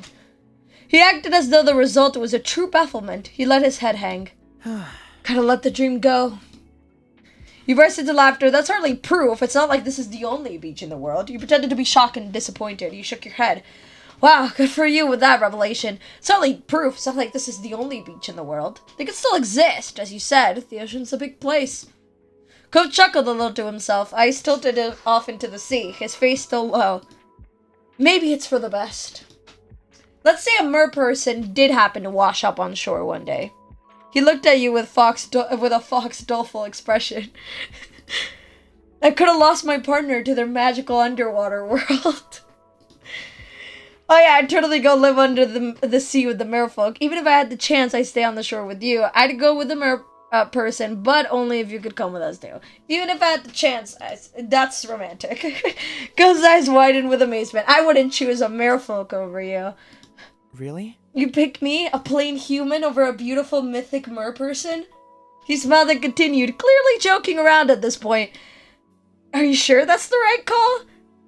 If a beautiful, kind merperson falls for somebody, I'm pretty positive that the sensible response isn't to turn around and say, no thanks, I'm gonna stay on land with a normal guy. Are you warning me that you'd leave me if you'd leave if you got that kind of offer? Why are you so sure I'd have to make that call? So this is all hypothetical. Why not have you be the mer person? I don't want that. I should get to be the mer creature, and then I'd invite you to the underwater world. Because there's no one who could ever make me leave you. I like this one. Or this one as well. Both of these are great. I should get to be the mere creature. What? That wasn't a suggestion Key had ever expected. It caught him completely off guard and left Ko fully stunned. That's... You, as a mer person, that's... I mean... Yeah, it's a good idea. I'm glad you think so. Would you come with me? In a desperate attempt to do something, he picked up the sunscreen bottle he had dropped. Ghost started playing with the cap, taking it on and off again, which is incredibly satisfying to do, not gonna lie. Of course I would. Thanks, Gov. I'd be a happy merfolk. He giggled and continued to look deliriously happy. You couldn't help but feel pleased at how much your words impacted him. I forgot that my phone switched like foam backgrounds when it turns 10, and I got jump scared by my own phone screen. I want to fulfill my dream of licking sea glass and it actually tasting good, because I've licked sea glass and it doesn't taste as good as it should. Yeah, I want actually nice tasting sea glass. I want sea glass that tastes the way it looks. Which is why it is acceptable for it to come in candy form.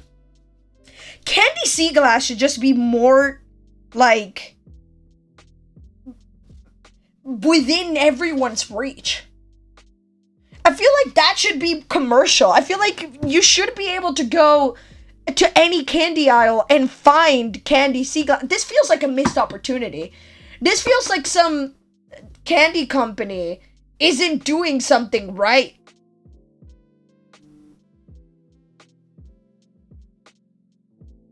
It feels like someone's not doing their job correctly. I feel like this is a missed market opportunity. If you put this in a market chart, like those charts where you see what areas of the market are unexplored, I feel like you would find a gap. And that gap will only be filled by candy sea glass.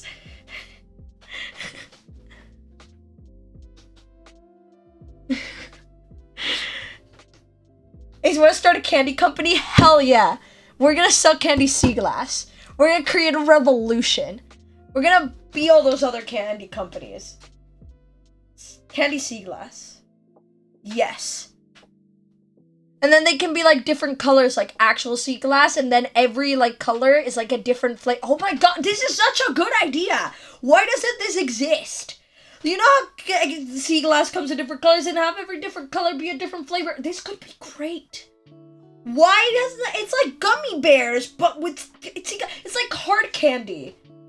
But it just seems like such a good idea. It looks fun. Kids would love it. Kids would love it.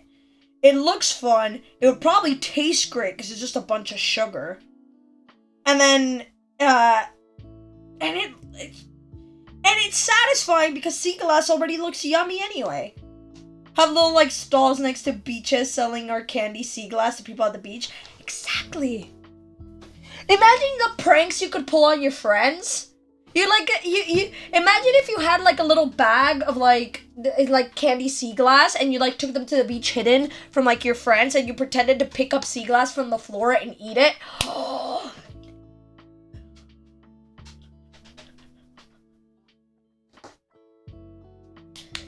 This seems like such a good idea. Make like a little assortment box to take home as a souvenir. Yes, absolutely. Have like little boxes that are like kind of beach themed. Like have like the packaging beach themed, so it kind of feels like you're getting something from the, like you're taking something home from the beach, but it's just your candy sea glass. This feels like, again, feels like a missed opportunity. Anyway, back to the game. And then you heard Miranda screech. Your attention immediately switched over to your friends. You saw that Terry had gotten impatient and shifted her legs. The walls Miranda had meticulously building collapsed into a wet heap of sand. She surveyed the damage critically. We're gonna have to start over on that part. You just want to give up on this now? No way. The burial must continue. I'll try not to move anymore. Okay, if you're sure, I'll try to fix this. Miranda started to rebury her, and Terry shot her a thumbs up. She realized too late that moving her arm was a bad idea. More of the sand on her crumbled, and Miranda put her head in her hands. Cove caught your eye and started to drag himself up. Seems like we're needed. You agreed and followed him over to the girls. Miranda nodded at you both with appreciation, and the three of you did your best to finish the job. You all worked out a system of using just enough wet sand to help hold the rest together. With 3 people, it didn't take long for Terry to be entombed. Terry grinned massively, and Miranda offered high fives. The pile was officially done. Oh yeah! Resembling the Kool-Aid Man, she kicked herself out of the ground with gusto. Sand went flying in all directions, and a Terry-shaped imprint was left behind. Miranda yelled again, and Cove chuckled. There probably wasn't a better way to get out of it. The 4 of you continued to have a good time. You went on a shell hunt. Miranda managed to find the biggest, while you found the most colorful. Cove caught a tiny crab. You did a bit of everything. There were impromptu games, just soaking up each other's company. However, after a while, you all had run out of water, drinkable water anyway. It was decided that you'd get to your Cove's house. Things were gathered, and you started to cheerfully walk up the road. What next? I don't have anywhere to go, so it could be whatever. Same, I guess we can keep hanging out. Derry snorted and readjusted her grip on her thighs. Don't sound too sure there, Cove. By this point, you could see your house. It hadn't taken you long to make the trip. The conversation continued with everyone throwing out suggestions. Are people hungry? She looked from face to face in inspection. Cove and Miranda shrugged in concert. No one was overtly opposed to it. However, you weren't really starving. It wasn't quite mealtime. We could get dessert. People use it at themed weddings. The people who use it at themed weddings are smart. That's smart. I'm writing down now. If I ever get married, I need candy sea glass at my wedding. Otherwise, throw it all away. It's not even worth it. If there is no candy sea glass at my wedding, what's the fucking point? You know what? If there's no candy sea glass at any of the next events I go to ever in my life or plan in the rest of my life, then what is the point? Wasted. To the trash. What is the point?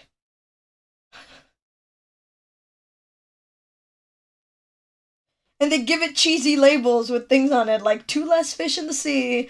I mean, it is cheesy, but it's still candy sea glass, so I'm gonna still consider it incredibly intelligent. Incredibly intelligent. Why the music stop again? It's been arguing with the music the entire time. Why you be like this? Why must you do me like this? Survive. Thank you. But yeah. Miranda put a finger to her lip and thought. With a smile, her voice became more confident. Yeah, that'd be fun. Jade considered it, and then she shot Miranda a thumbs up. Sure. Sounds great to me. I could definitely go for that. I'm fine with that if everyone else wants to. But there's nothing sweet at my house. Your friends glanced at Cove and his place. He shook his head immediately. Dad doesn't have anything good either. I mean, unless you want dessert-flavored protein shakes. Do you know geode cake? I do. They're very pretty. I like them. Geode cakes are cool. Dad doesn't have any... yeah, I already read that. Ew, no. Imagine a geode cake, and it's beach themes, and it's with candy sea glass. That sounds awesome. Hey, at people with planning beach-themed events, any birthdays, weddings, reunions, whatever, note that down, because that sounds great. Also, just note down candy sea glass in general. If you're doing a beach-themed event, get yourself some candy sea glass, unless what's the point? What's the point? Ew, no. She cut in and held her hands up as if trying to ward off something evil. Cove smirked. Not bad. It's not that bad. Nope. Well, There has to be some kind of sweet shop around here. Let's look it up. Terry nodded and started to dig around in her bag. I like the way you think. The power of Google. Terry continued to rummage in her bag and grew increasingly frustrated. She puffed out her cheeks and knelt down, setting the bag on the ground. With both hands free, she was finally able to fish out her phone. She raised it up in triumph for a brief moment of celebration. I'm on it. I'll search for something good. Terry got back to her feet, hefting the bag over one arm, tapping away at her screen in the other. Also, I want to make sea glass and sea glass related food so badly now. You know what would be cool? And this is also like cakes, or it could be used in like cupcakes as well. You know how people use like granulated like stuff to make edible sand to like decorate cakes, like beach themed cakes? If you do that and then add sea glass to it, oh, imagine like cupcakes and you have the frosting and then you sprinkle in like the like whatever you're gonna use as edible sand, and then you have like little like pieces of like sea glass in it. Like maybe like a chocolate like starfish. Like this is a whole thing. This is a whole thing. This is a whole thing. This is a whole thing. People planning beach events. What are you doing with not taking this idea? I'm so frustrated that I haven't seen this. I'm gonna go. After the stream, I'm just gonna spend the night just Googling like beach-themed stuff to see if anyone has done anything similar to that. Because I'm gonna be so frustrated if I can't find anything like this. It's gotta exist. Someone's gotta have done it. Anyway. Jerry got back to her feet, hefting the bag over one arm, tapping away at her screen on the other. But she has asked Cove from top to bottom. No shirt, no shoes, no service. Cove glanced down at his bare chest and feet, having not even registered it prior. He chuckled a little. I'll grab something. Cove moved over to his house. He looked towards yours. You decided to go change as well. You waited outside with the girls. Let's go change. Sure, why not? You felt like you'd be more comfortable in something more streetwear than beachwear. You inclined your head over to your side. I'm gonna go change too. Sure. Go for it. We'll wait. Miranda nodded with a smile. We need a cart, a beach, and a bunch of tourists. We'd be rich in no time. We're setting this up. We're setting up at the nearest beach and just sitting there with a cart and selling to random tourists. What are beach themed desserts? You ran into your house. No one was home, so you just rushed to your room and dropped off your beach stuff on your bed. You threw on something over what you were wearing. You completely threw on something on top. You didn't want to take too long, so you just put a couple of things over the top. You brushed off a bit of sand and thought you looked presentable. With that, you sped back outside. Cove was already there and gathered around Terry's phone with the girls. He'd opted to just add a shirt and shoes, apparently putting in the minimal effort for service. Hello again. Hey. You don't really want ice cream, do you? You didn't have a chance to answer. She kept barreling through with her words. Because I'm not into that right now. That's cool. Don't mind her. You look nice, by the way. Terry scrolled further and then made an interesting exclamation. Ooh, what about this place? They sell crepes. That's something you don't see every day. Look how fancy they are. She shoved her phone into your face. It seemed like a cute shop. It didn't show any pictures of the actual building, but the food seemed good. It was one of those places that put a lot of effort into presentation, with branded wrapping for the crepes and well-applied toppings. Huh. Weird. I've never heard of it. I haven't either. Mysterious. But crepes are so good. She nodded her approval as Terry admired more of the photos. It's not pronounced... I don't know. I'm just saying crepes. But I don't know how they're called. Crepes. Please? I don't know. How are crepes pronounced?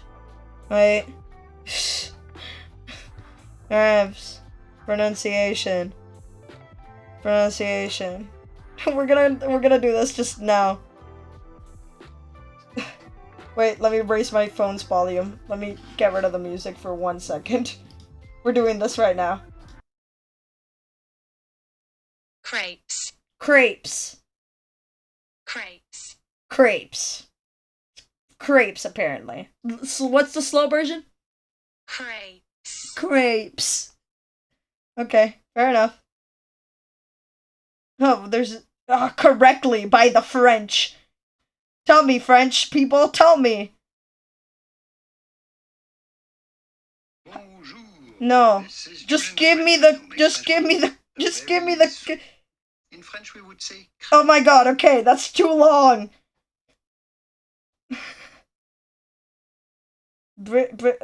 What's this? Crepes. Okay, just the different accent. Crepes. Crepes. There we go. Crepes. Apparently, that's it. There we go. That's the tangent today. Thanks, Google. She nodded her approval as Terry admired more of the photos. I'd go. It's not too far, but we could drive. Terry cheered at the success of the plan made, and you all walked around to Cove's car. He had run inside once more to grab his keys. You wrote "wash me" in the dirt of his car. No. Terry said with a Frenchish accent, and voila, professional French. I was gonna watch the video of the French guy, but it was 49 seconds long, and I was not gonna. No. I do not. Listen, I only have my patience only goes far enough for this. Crepes. Okay? I just got a really stupid idea. Terry leaned back against the car door as the group stood by for his return. The car had been, the car peeped and unlocked. Cove ran up to you with his car keys in hand. His hair slipped into his face as he brushed it back. Shotgun! She clambered onto the passenger seat without hesitation. You didn't argue and climbed into the back with Miranda. Terry activated the directions on her phone map and acted as their navigator, directing Cove to the Crepes. The GPS tried to get Cove to turn into a non-existent road once and wanted him to do a U-turn instead of just using a left turn, but with Terry looking at the actual path, it went smooth enough. You were led to a small stall in the parking lot rather than a full building. That explained why there hadn't been pictures of the Crepes. Arie's interior, and why it was new to you despite living in this town your entire life. It was a completely new structure that popped up recently. There was a window you could walk up to and one for cars to drive to. Cove barked with a laugh. Come on. I don't think I needed to put a shirt on for this, but I still want to try it. Let's go. What? Do you not trust us to eat in your car? She gestured to the drive-thru option. Cove shook his head with a snort. I trust some people here, maybe, but wouldn't it be more fun to actually check it out? Everyone acknowledged his point and piled out. Terry tried to tease Cove a little, but Miranda started talking about the last time she had Crepes. Apparently, they'd been a dessert explosion, topped with multiple sauces, powdered sugar, and what Miranda was pretty sure had to be cake icing.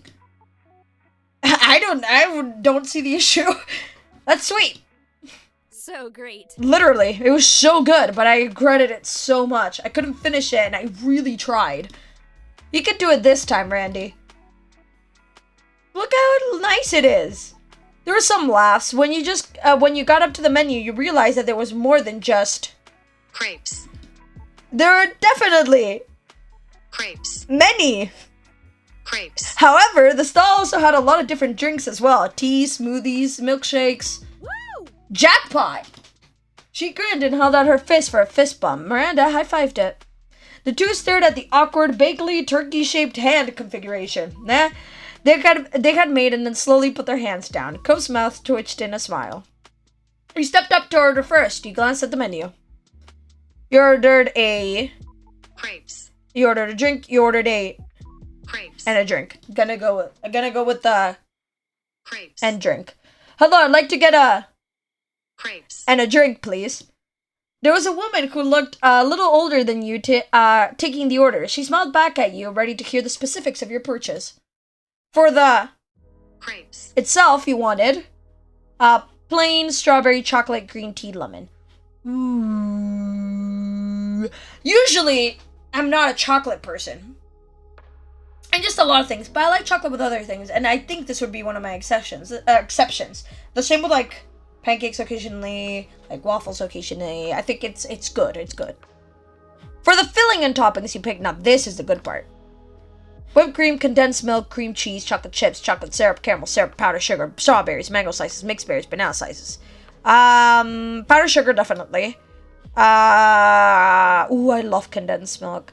Condensed milk. Banana slices. And that's about it.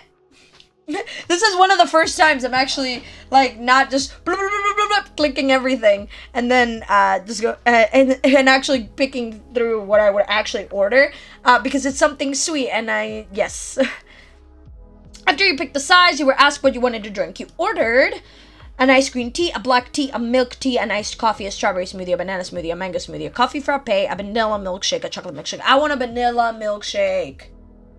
You could also add a mix-in or toppings for the drink.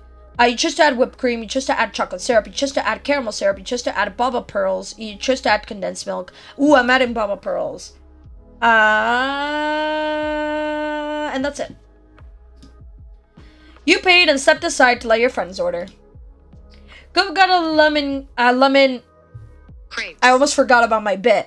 With powdered sugar on top and the mixed berries. You also got a plain strawberry smoothie.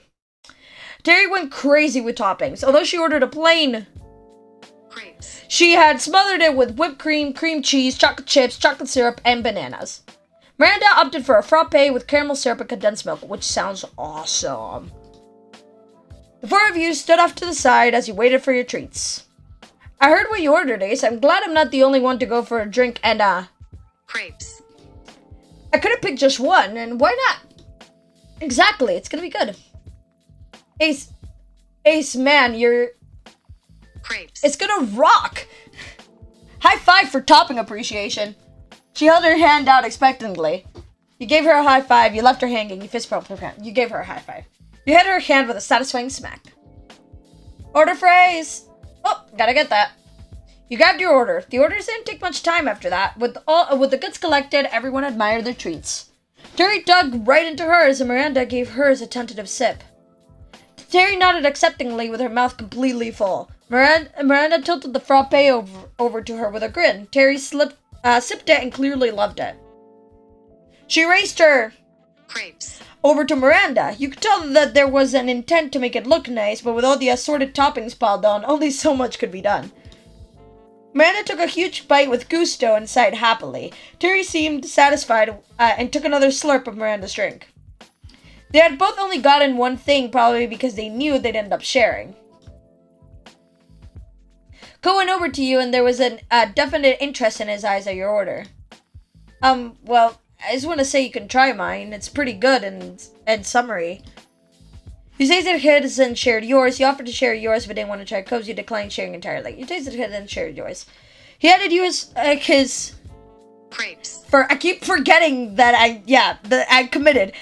First, and you tore off a piece and put it in your mouth. It was tart from the lemon, but the syrupy berry mix brought in the sweetness. The balance between the thin, almost spongy, Crepes. and the juicy toppings made for a unique set of textures. You passed him yours, and he tilted his smoothie over. You took a sip and had to suck up a large strawberry chunk before the actual smoothie came up to the straw. It was mostly smooth, with the delightful tiny crystals of ice and the occasional bit of fresh strawberry. It matched well with Crepes. with even more berryness. Cole enjoyed his sampling too. He had a giant smile on his face and looked almost disappointed when you swapped back your treats. With that, Cole started to eat his treats in earnest. You saw him take a huge gulp of his smoothie, and then without swallowing, he added a bite of his lemon. Crepes. His habit of mixing foods together wasn't anything new. He hummed in satisfaction, so you guessed he must have liked the combined flavor. Cove? Terry tore off a piece of her Crepes. almost forgot, and held it out to Cove. So? Care to make a trade? Sure. Instead of continuing to loiter in the parking lot, the four of you started to walk down the sidewalk. There was a lot of sharing going on, with Crepes. bits and toppings being passed around. You wouldn't have been surprised if Terry ended up drinking more frappe than Miranda did. You kept going down the way, eating, drinking, and chatting. You hadn't realized just how far the group had wandered until you ended up at the now leaving sign. Apparently, you were about to just walk right into the middle of nowhere. Terry took a mouthful of Miranda's straw and stopped sipping the frappe. Impossible! Preposterous! How are we already at the end? I always forget how tiny this town really is. Cove chuckled a little and swallowed a chunk of Terry's. Crepes. I guess. Kinda is, huh? It didn't feel that small when we were growing up. It definitely felt bigger then. It always seemed like there wasn't much here. There are tinier places out there. You guys are lucky to live in decent-sized cities. You quietly nodded along. You shrugged. It definitely felt bigger then. There was a time when Sunset Bird had felt huge. It seemed as endless as the ocean. There was always some street you had to wander down, something new for the tourists. But now, you had to realize it was just a pond in this big, big world. Seeing the definite end only reinforced this. Here was the boundary that proved your hometown could be walked out of with ease. I guess this means we should probably head back. One doesn't just walk into nowhere land. We're not only one, Terry. There's 4 of us. Terry scrunched up her face, not wanting to acknowledge the bad joke. She decided to ignore it. It stinks having to go all the way back. Yeah, but it's not like there's anything out that direction. And if we did keep going forward, it'd be an even longer trip home. He stared off into the stretch of the road as Cove agreed that he didn't want to go out any further. Can we take a break here first before we turn around? We've been walking for a while and someone finished my drink. Right on cue, Terry loudly sucked air from the straw. It was so good. Miranda looked at her, but Terry remained unrepresented. In the end, though, it was agreed to hang around the sign before heading back to the car. It didn't take long to finish the rest of the food and drinks. Everyone gathered up the trash and stuffed it into bags and pockets for now. The group relaxed on the grass, keeping account of all the cars that drove past. It was not a high number. 14. The newest passing car drove into town from somewhere outside. But as the vehicle came by, it slowed down and you watched as it ultimately rolled to a complete stop. The black car parked right by the now leaving sign. Everyone exchanged a baffled look.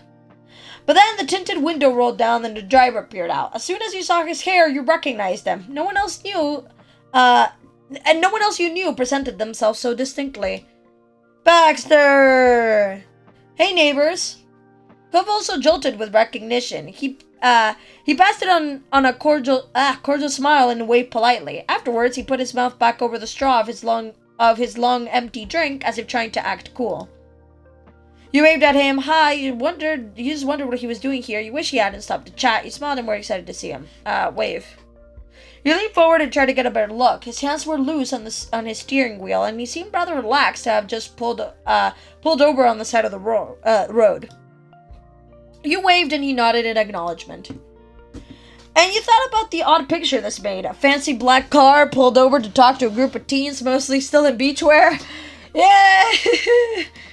Miranda was incredibly confused and shrank back to watch. Terry tilted her head in an unspoken question. Cove made a quick gesture pointing towards Baxter, and a light bulb went off for Terry.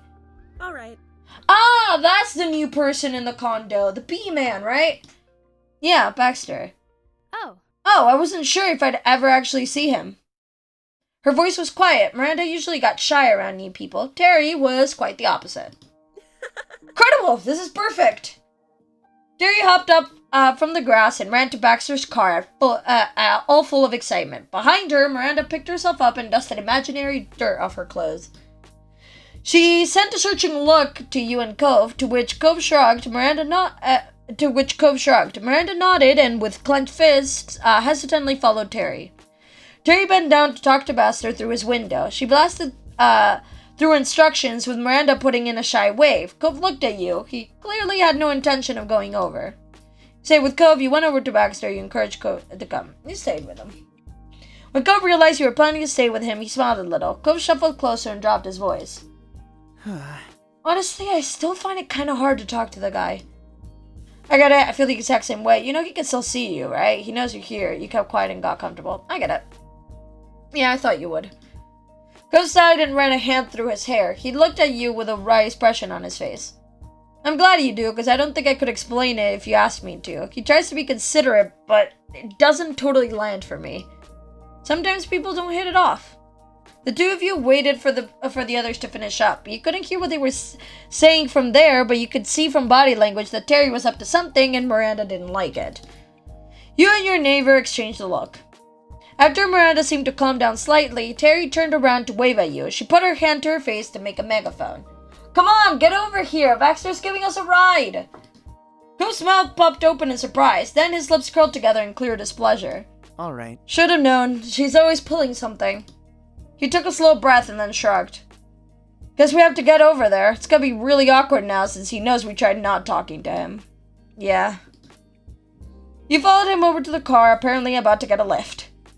You were just happy to get a ride. You were kind of annoyed that Terry did this. You felt comfortable to be getting a ride from Esther. Honestly, at least we don't have to walk back, so... Regardless of anything else, you didn't have to walk back. That's what counted, and you were grateful to Terry for arranging it. You arrived at the driver's side of the car window, and Baxter smiled welcomingly. Hello. Hey. Cove greeted him mildly, his expression cautious. Hi. Alright, plan made. Let's hop in. You excitedly opened the passenger side of the door and buckled yourself in. The car was pristine, and you were right near the new car's scented air freshener. Baxter had the conditioner on cold, but low, so it was pleasantly cool inside. A nice relief from the summer sun you had been baking in all day. Your friends clambered on in back. It definitely seemed the slightest bit squished back there. Does that sound alright? Forget about his voice intonation. Welcome to my vehicle. I hope everyone is comfortable, and if someone could point me in the right direction, we can be on our way.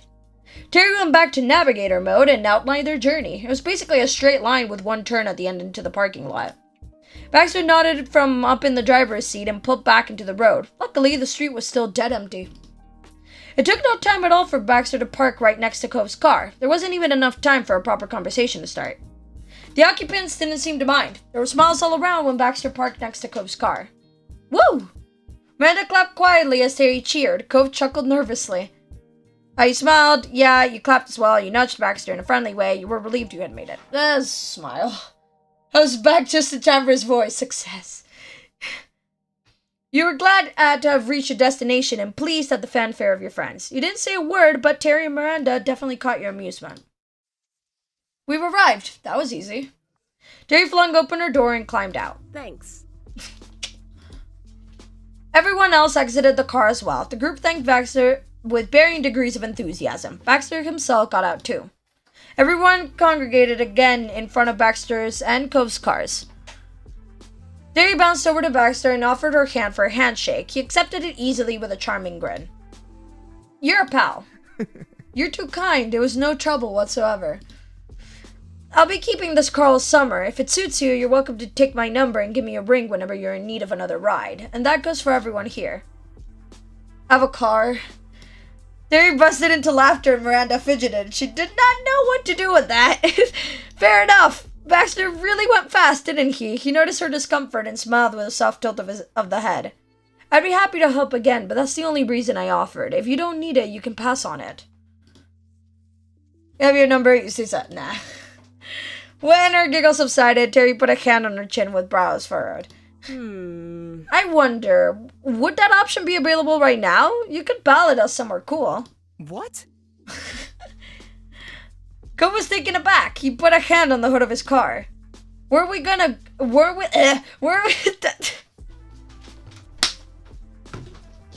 Yes! Take 3! Were we going back to the neighborhood? Wasn't Baxter going back to the neighborhood too? Why would we go somewhere else? There we go. Because we can. Miranda squirmed nervously and then committed to piping up. Maybe? We could go to the park near my place. It's a really nice place to hang out.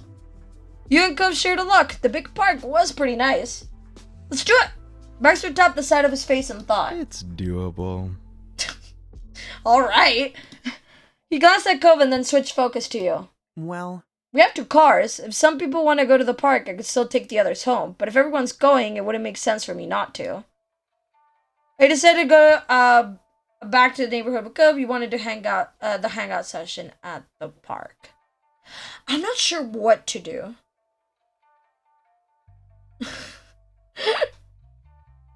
I don't know what to do. I need to make a decision quickly.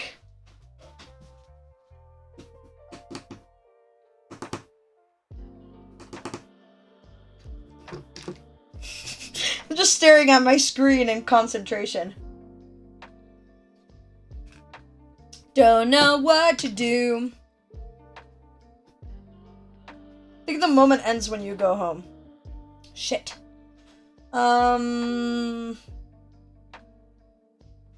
Should we see? And then if it does, let's save.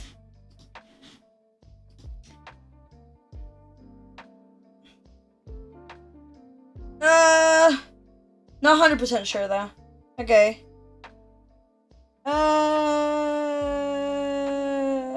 Let's see.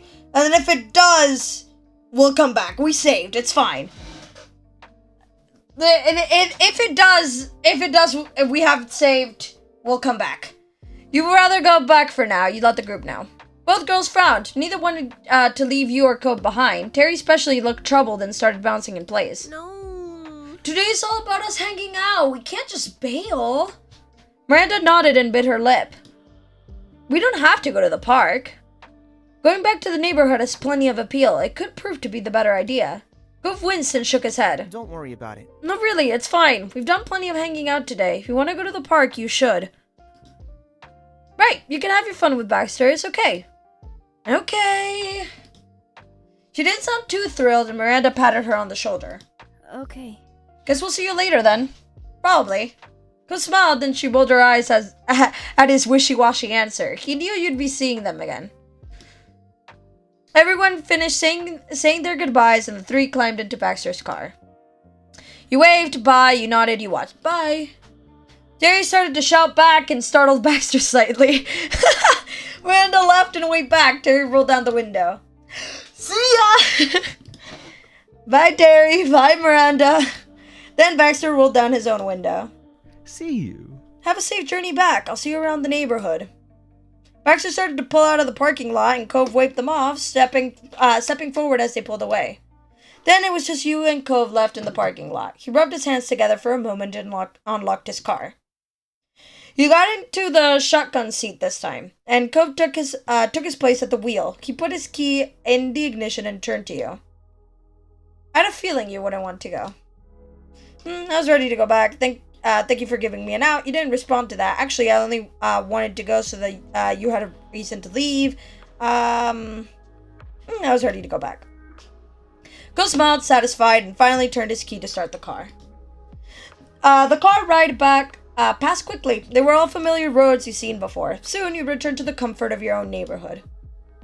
Cove pulled in and parked. He shut off his car. Then you both got out to stand in the road.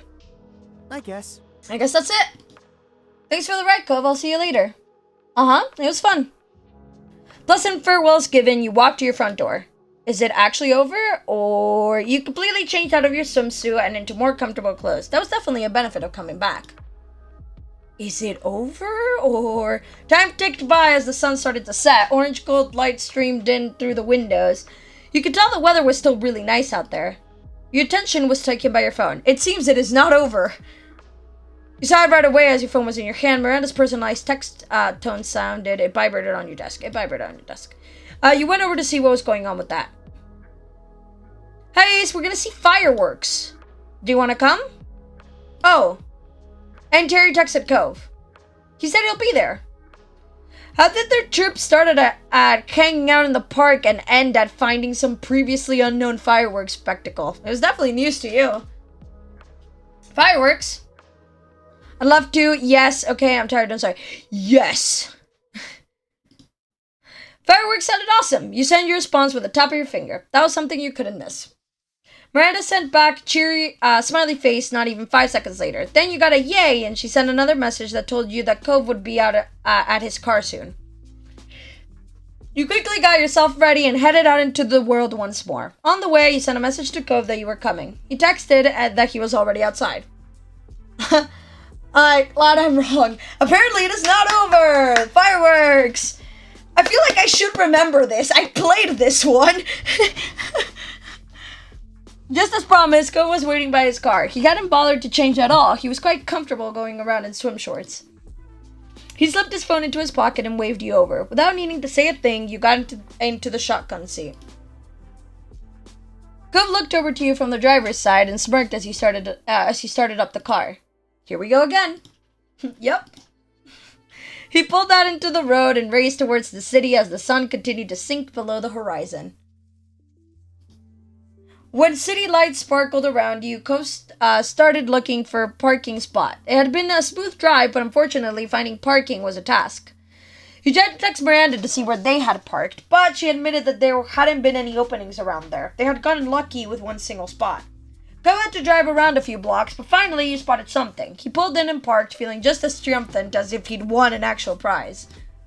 But finding a parking spot in a very crowded place does feel like winning a prize. So, no, I totally get it. I haven't... again, don't drive, but, you know, you could be in the presidency and be in that situation. Terry sent you a text saying to hurry up and get to the waterfront. Miranda attached a helpful picture of where they were. He pointed the way to Cove, and the two of you jogged around a bend and then down the brick-lined walkway. Eventually, you saw 3 silhouettes in the distance. They started to wave and yell. One of them jumped in place with her arms going back and forth. It had to be your friends. You rushed over to them. Miranda and Terry ran up to meet you halfway with faces full of smiles. Hey! We missed you! Buddies, I knew the day wasn't over for us. Hey. Hi. Baxter had stepped up at some point too. He ran a hand through his hair, trying not to interrupt the reunion. Hello. Hey. Gov gave him a nod. With the band back together, the group walked back to the area where Baxter, Miranda, and Terry had originally set up at. It was a quiet, open area on the waterfront. Gov let out a relieved sigh after things calmed down. So, did we miss anything? Nah. You're good. Nothing's happened yet. We think it's gonna start really soon, though. What are these fireworks even for? Well, she smiled a big grin at Miranda. Randy talked about watching fireworks at the park, and that reminded me about how there's this big company having an event tonight. I heard they were gonna have fireworks. There's no way we were ever getting into the party, but... She put a finger up and her smile turned devious. We're cool. I'm positive we'll still be able to see the fireworks from here. They can't hide explosions in the sky from the public. Very true. I see occasionally from my window, from nearby places here, I can also see fireworks sometimes. That's ridiculous. He suddenly wondered how Terry had convinced Cove to come without prior explanation. He was utterly stunned that this was the source of the fireworks. To be fair, you hadn't asked Miranda for details either. Cove scratched his head in defeat. I mean... I guess we're already here. It's kind of too late. It's kind of too late now. You bet your wet blanket's too late. She shook her head with exasperation, but let him off with minimal teasing. You felt excited. You thought it was kind of a silly situation. You were nervous about how close the fireworks would be. You were pretty laid back about the whole thing. Yeah. Sure, the fireworks were something that you'd like to see, but you weren't overly invested in the show. You were with your friends, and that was already something. Fireworks would happen, or they wouldn't. You could accept it either way. Terry let Miranda sit down on the oval slabs along the path. Miranda took a seat and began tapping her knees together as she waited. Terry, meanwhile, crouched more than sat. Baxter flashed an unreadable smile at Cove and you, and then took a spot next to the girls. Cove seemed surprised and looked over his shoulder to watch him begin to chat with Terry. I think? I guess he's trying not to upset us? Whether he left to make Cove and you more comfortable, wanted to escape potential awkwardness, or if he really had just hit it off with the girls earlier was anyone's guess. That's nice. Sure, I guess so. Who knows? Throw in your bets. Something seemed to strike Cove as he tried unsuccessfully to hide a smile. Most of us are in swimsuits. Wearing beachwear in the middle of the city, in the dark, while waiting for a fireworks show, was clearly the joke of the day for him. Cove snorted once and then looked back up at the sky. I'm not sure if this tops that one night you went around town with me and Mom dressed in my pajamas. Yes. You laughed too when you remembered the incident. It had been quite the escapade, and without shoes. Cove shook his head fondly and seemed happy. Hey, fireworks. They had a budget. This party, I mean.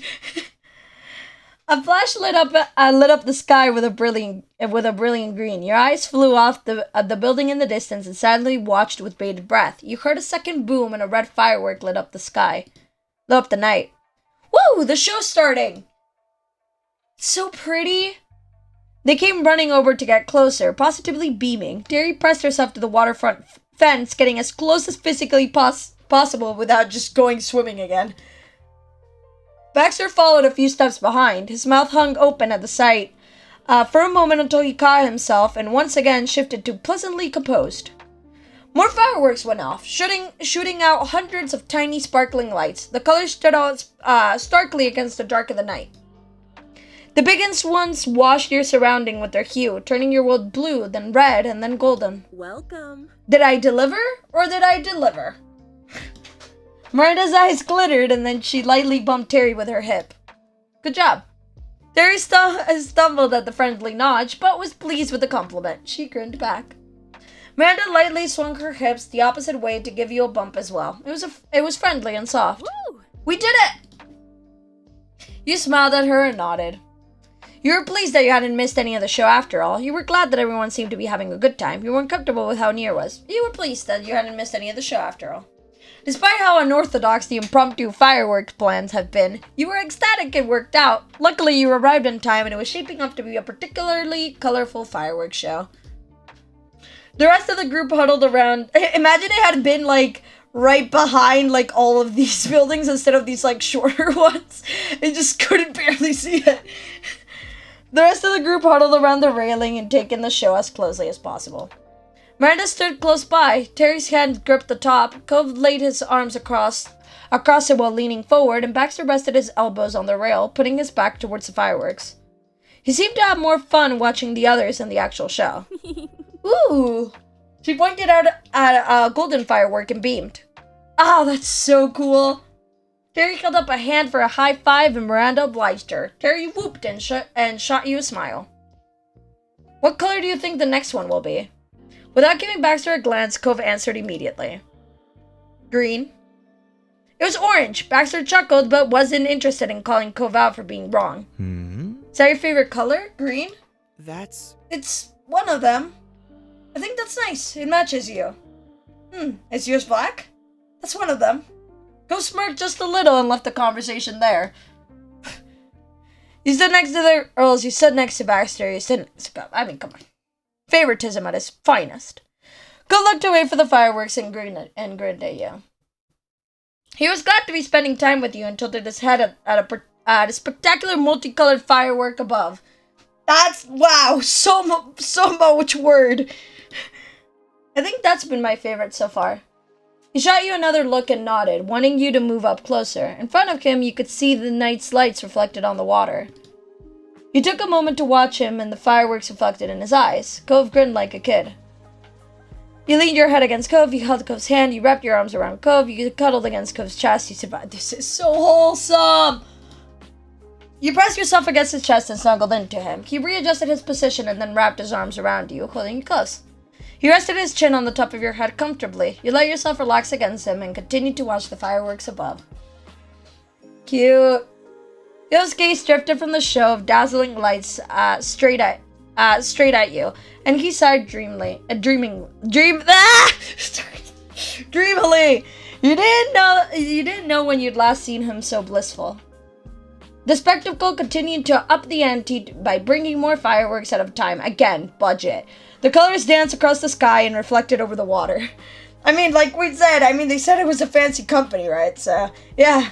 I guess the budget makes sense, but damn. You reached out a hand and watched as it was tinted green while a big boom sounded. Fireworks were a normal summer tradition, but this was admittedly an unconventional approach. Showing up in the city last minute to watch a display from a technically private event? That made this feel special in a way that just planning to go to a public fireworks show never would. Terry's idea may not have left you with a lot of time to prepare, but it sure led to a unique situation. It was clear this was an unforgettable night. As the finale sounded, blazing the sky with unbelievable beauty, you remembered thinking that there might never be a night exactly like this one again, not for the rest of your life. You planned to hold on to the feelings you had in that moment for as long as you could. And now it's over. We did get to the fireworks. It didn't just end by going home. Joy. Success. In 10 minutes, it's gonna be 11 p.m. Also success. Did the music stop again? No, it just has a slow opening. It's paranoid at this point. Joy. Alright. Here's the plan for the weekend. We're gonna consider Friday weekend. Shush. Tomorrow, long boy stream. Gotta get through as much as this is possible. We're gonna see. Because if it's gonna take us 2.5 hours to get through through some of these DLC ones, like it took Reflection, then it might not be as productive as it could be. Regardless, long boy stream. Saturday, community night. Sunday, probably something else. Probably not gonna be our life. Probably gonna be either the random browser games or the random mobile games. And then, yeah. And then hopefully, and we'll see. And then the rest of and then next week I don't have planned. This is just my ideas for these 3 days, because it's very clear. Long boy our live stream, community night, mobile or browser games. Depends on what we do. Might make a poll on it. Who knows? Or might just throw a coin and see what lands. Who knows? Anyway. Shit, it's late. Indeed it is. It'd be beneficial for us to go to bed. It is still a weekday. Tomorrow is Friday. We're gonna have some fun. We're gonna, again, probably gonna start off earlier than 7. I might tweet about a poll about how early is too early or early. We'll see. It might be like a slight difference, like 6:30, or it might be like a huge difference depending on how busy it seems like my afternoon's gonna be. Because if I can sit here, like usually I can be at the desk at about like 4. So if that's the case, then I'm pretty much free from then on. Probably won't be starting at 4. Not gonna be that early. 5's like the limit for like early for me. Good night, Ace. Sleep well and dream of all the good and sad and happy and random things with Cove. I cried so much today. We're gonna still do Cult of the Lamb again at some point. True. I wanna go on the Minecraft server again, and I wanna do Cult of the Lamb. That probably will be coming in the following week, since this week we kind of just dedicated it to our life unintentionally. Well, it started unintentionally, and then I just decided, hey, love this game, want to keep going. And so it just kind of happened. So yeah, hopefully next week is gonna... I got it. Apparently, I can get over my high a little bit and just go on to enjoying it a normal amount instead of the obsessive amount. Well, not obsessive amount, but you get what I mean. And we can do a little bit more of a buried week next week. Worth it, though. True. I'm enjoying this so much. I don't know if you could tell.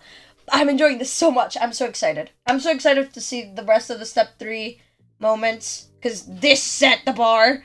And I'm just excited in general. I'm not gonna match everything else to Reflection, obviously. But I'm just excited in general because I'm just excited to see more of this game.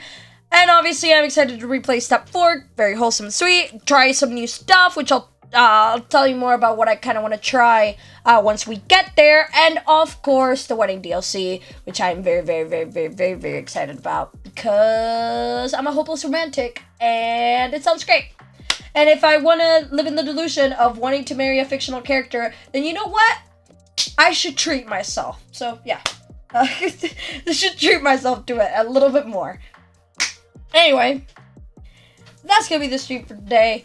Let's find a new ending song.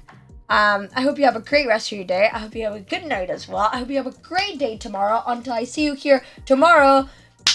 At earlier than usual, hopefully, and longer than today, even though we've been at this for almost 4 hours.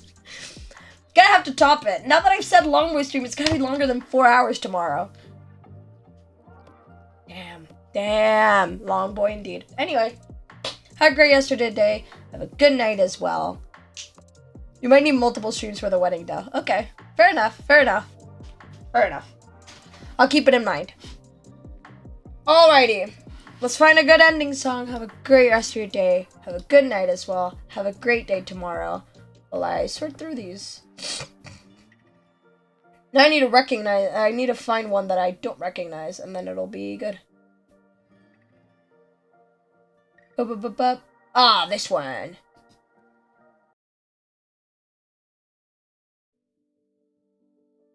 Yeah. 4-hour stream for 2 moments. True. It's not my fault Reflection took 2.5 hours. Oh wait, kinda is, but 2.5 hours.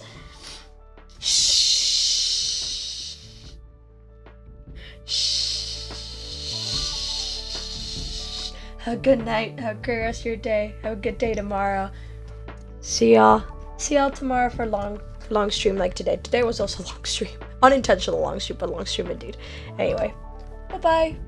Keep an eye on the Twitter for if I decide on what time I'm going to be starting or if I make a poll on that. Bye-bye. Bye-bye. Bye-bye. Bye.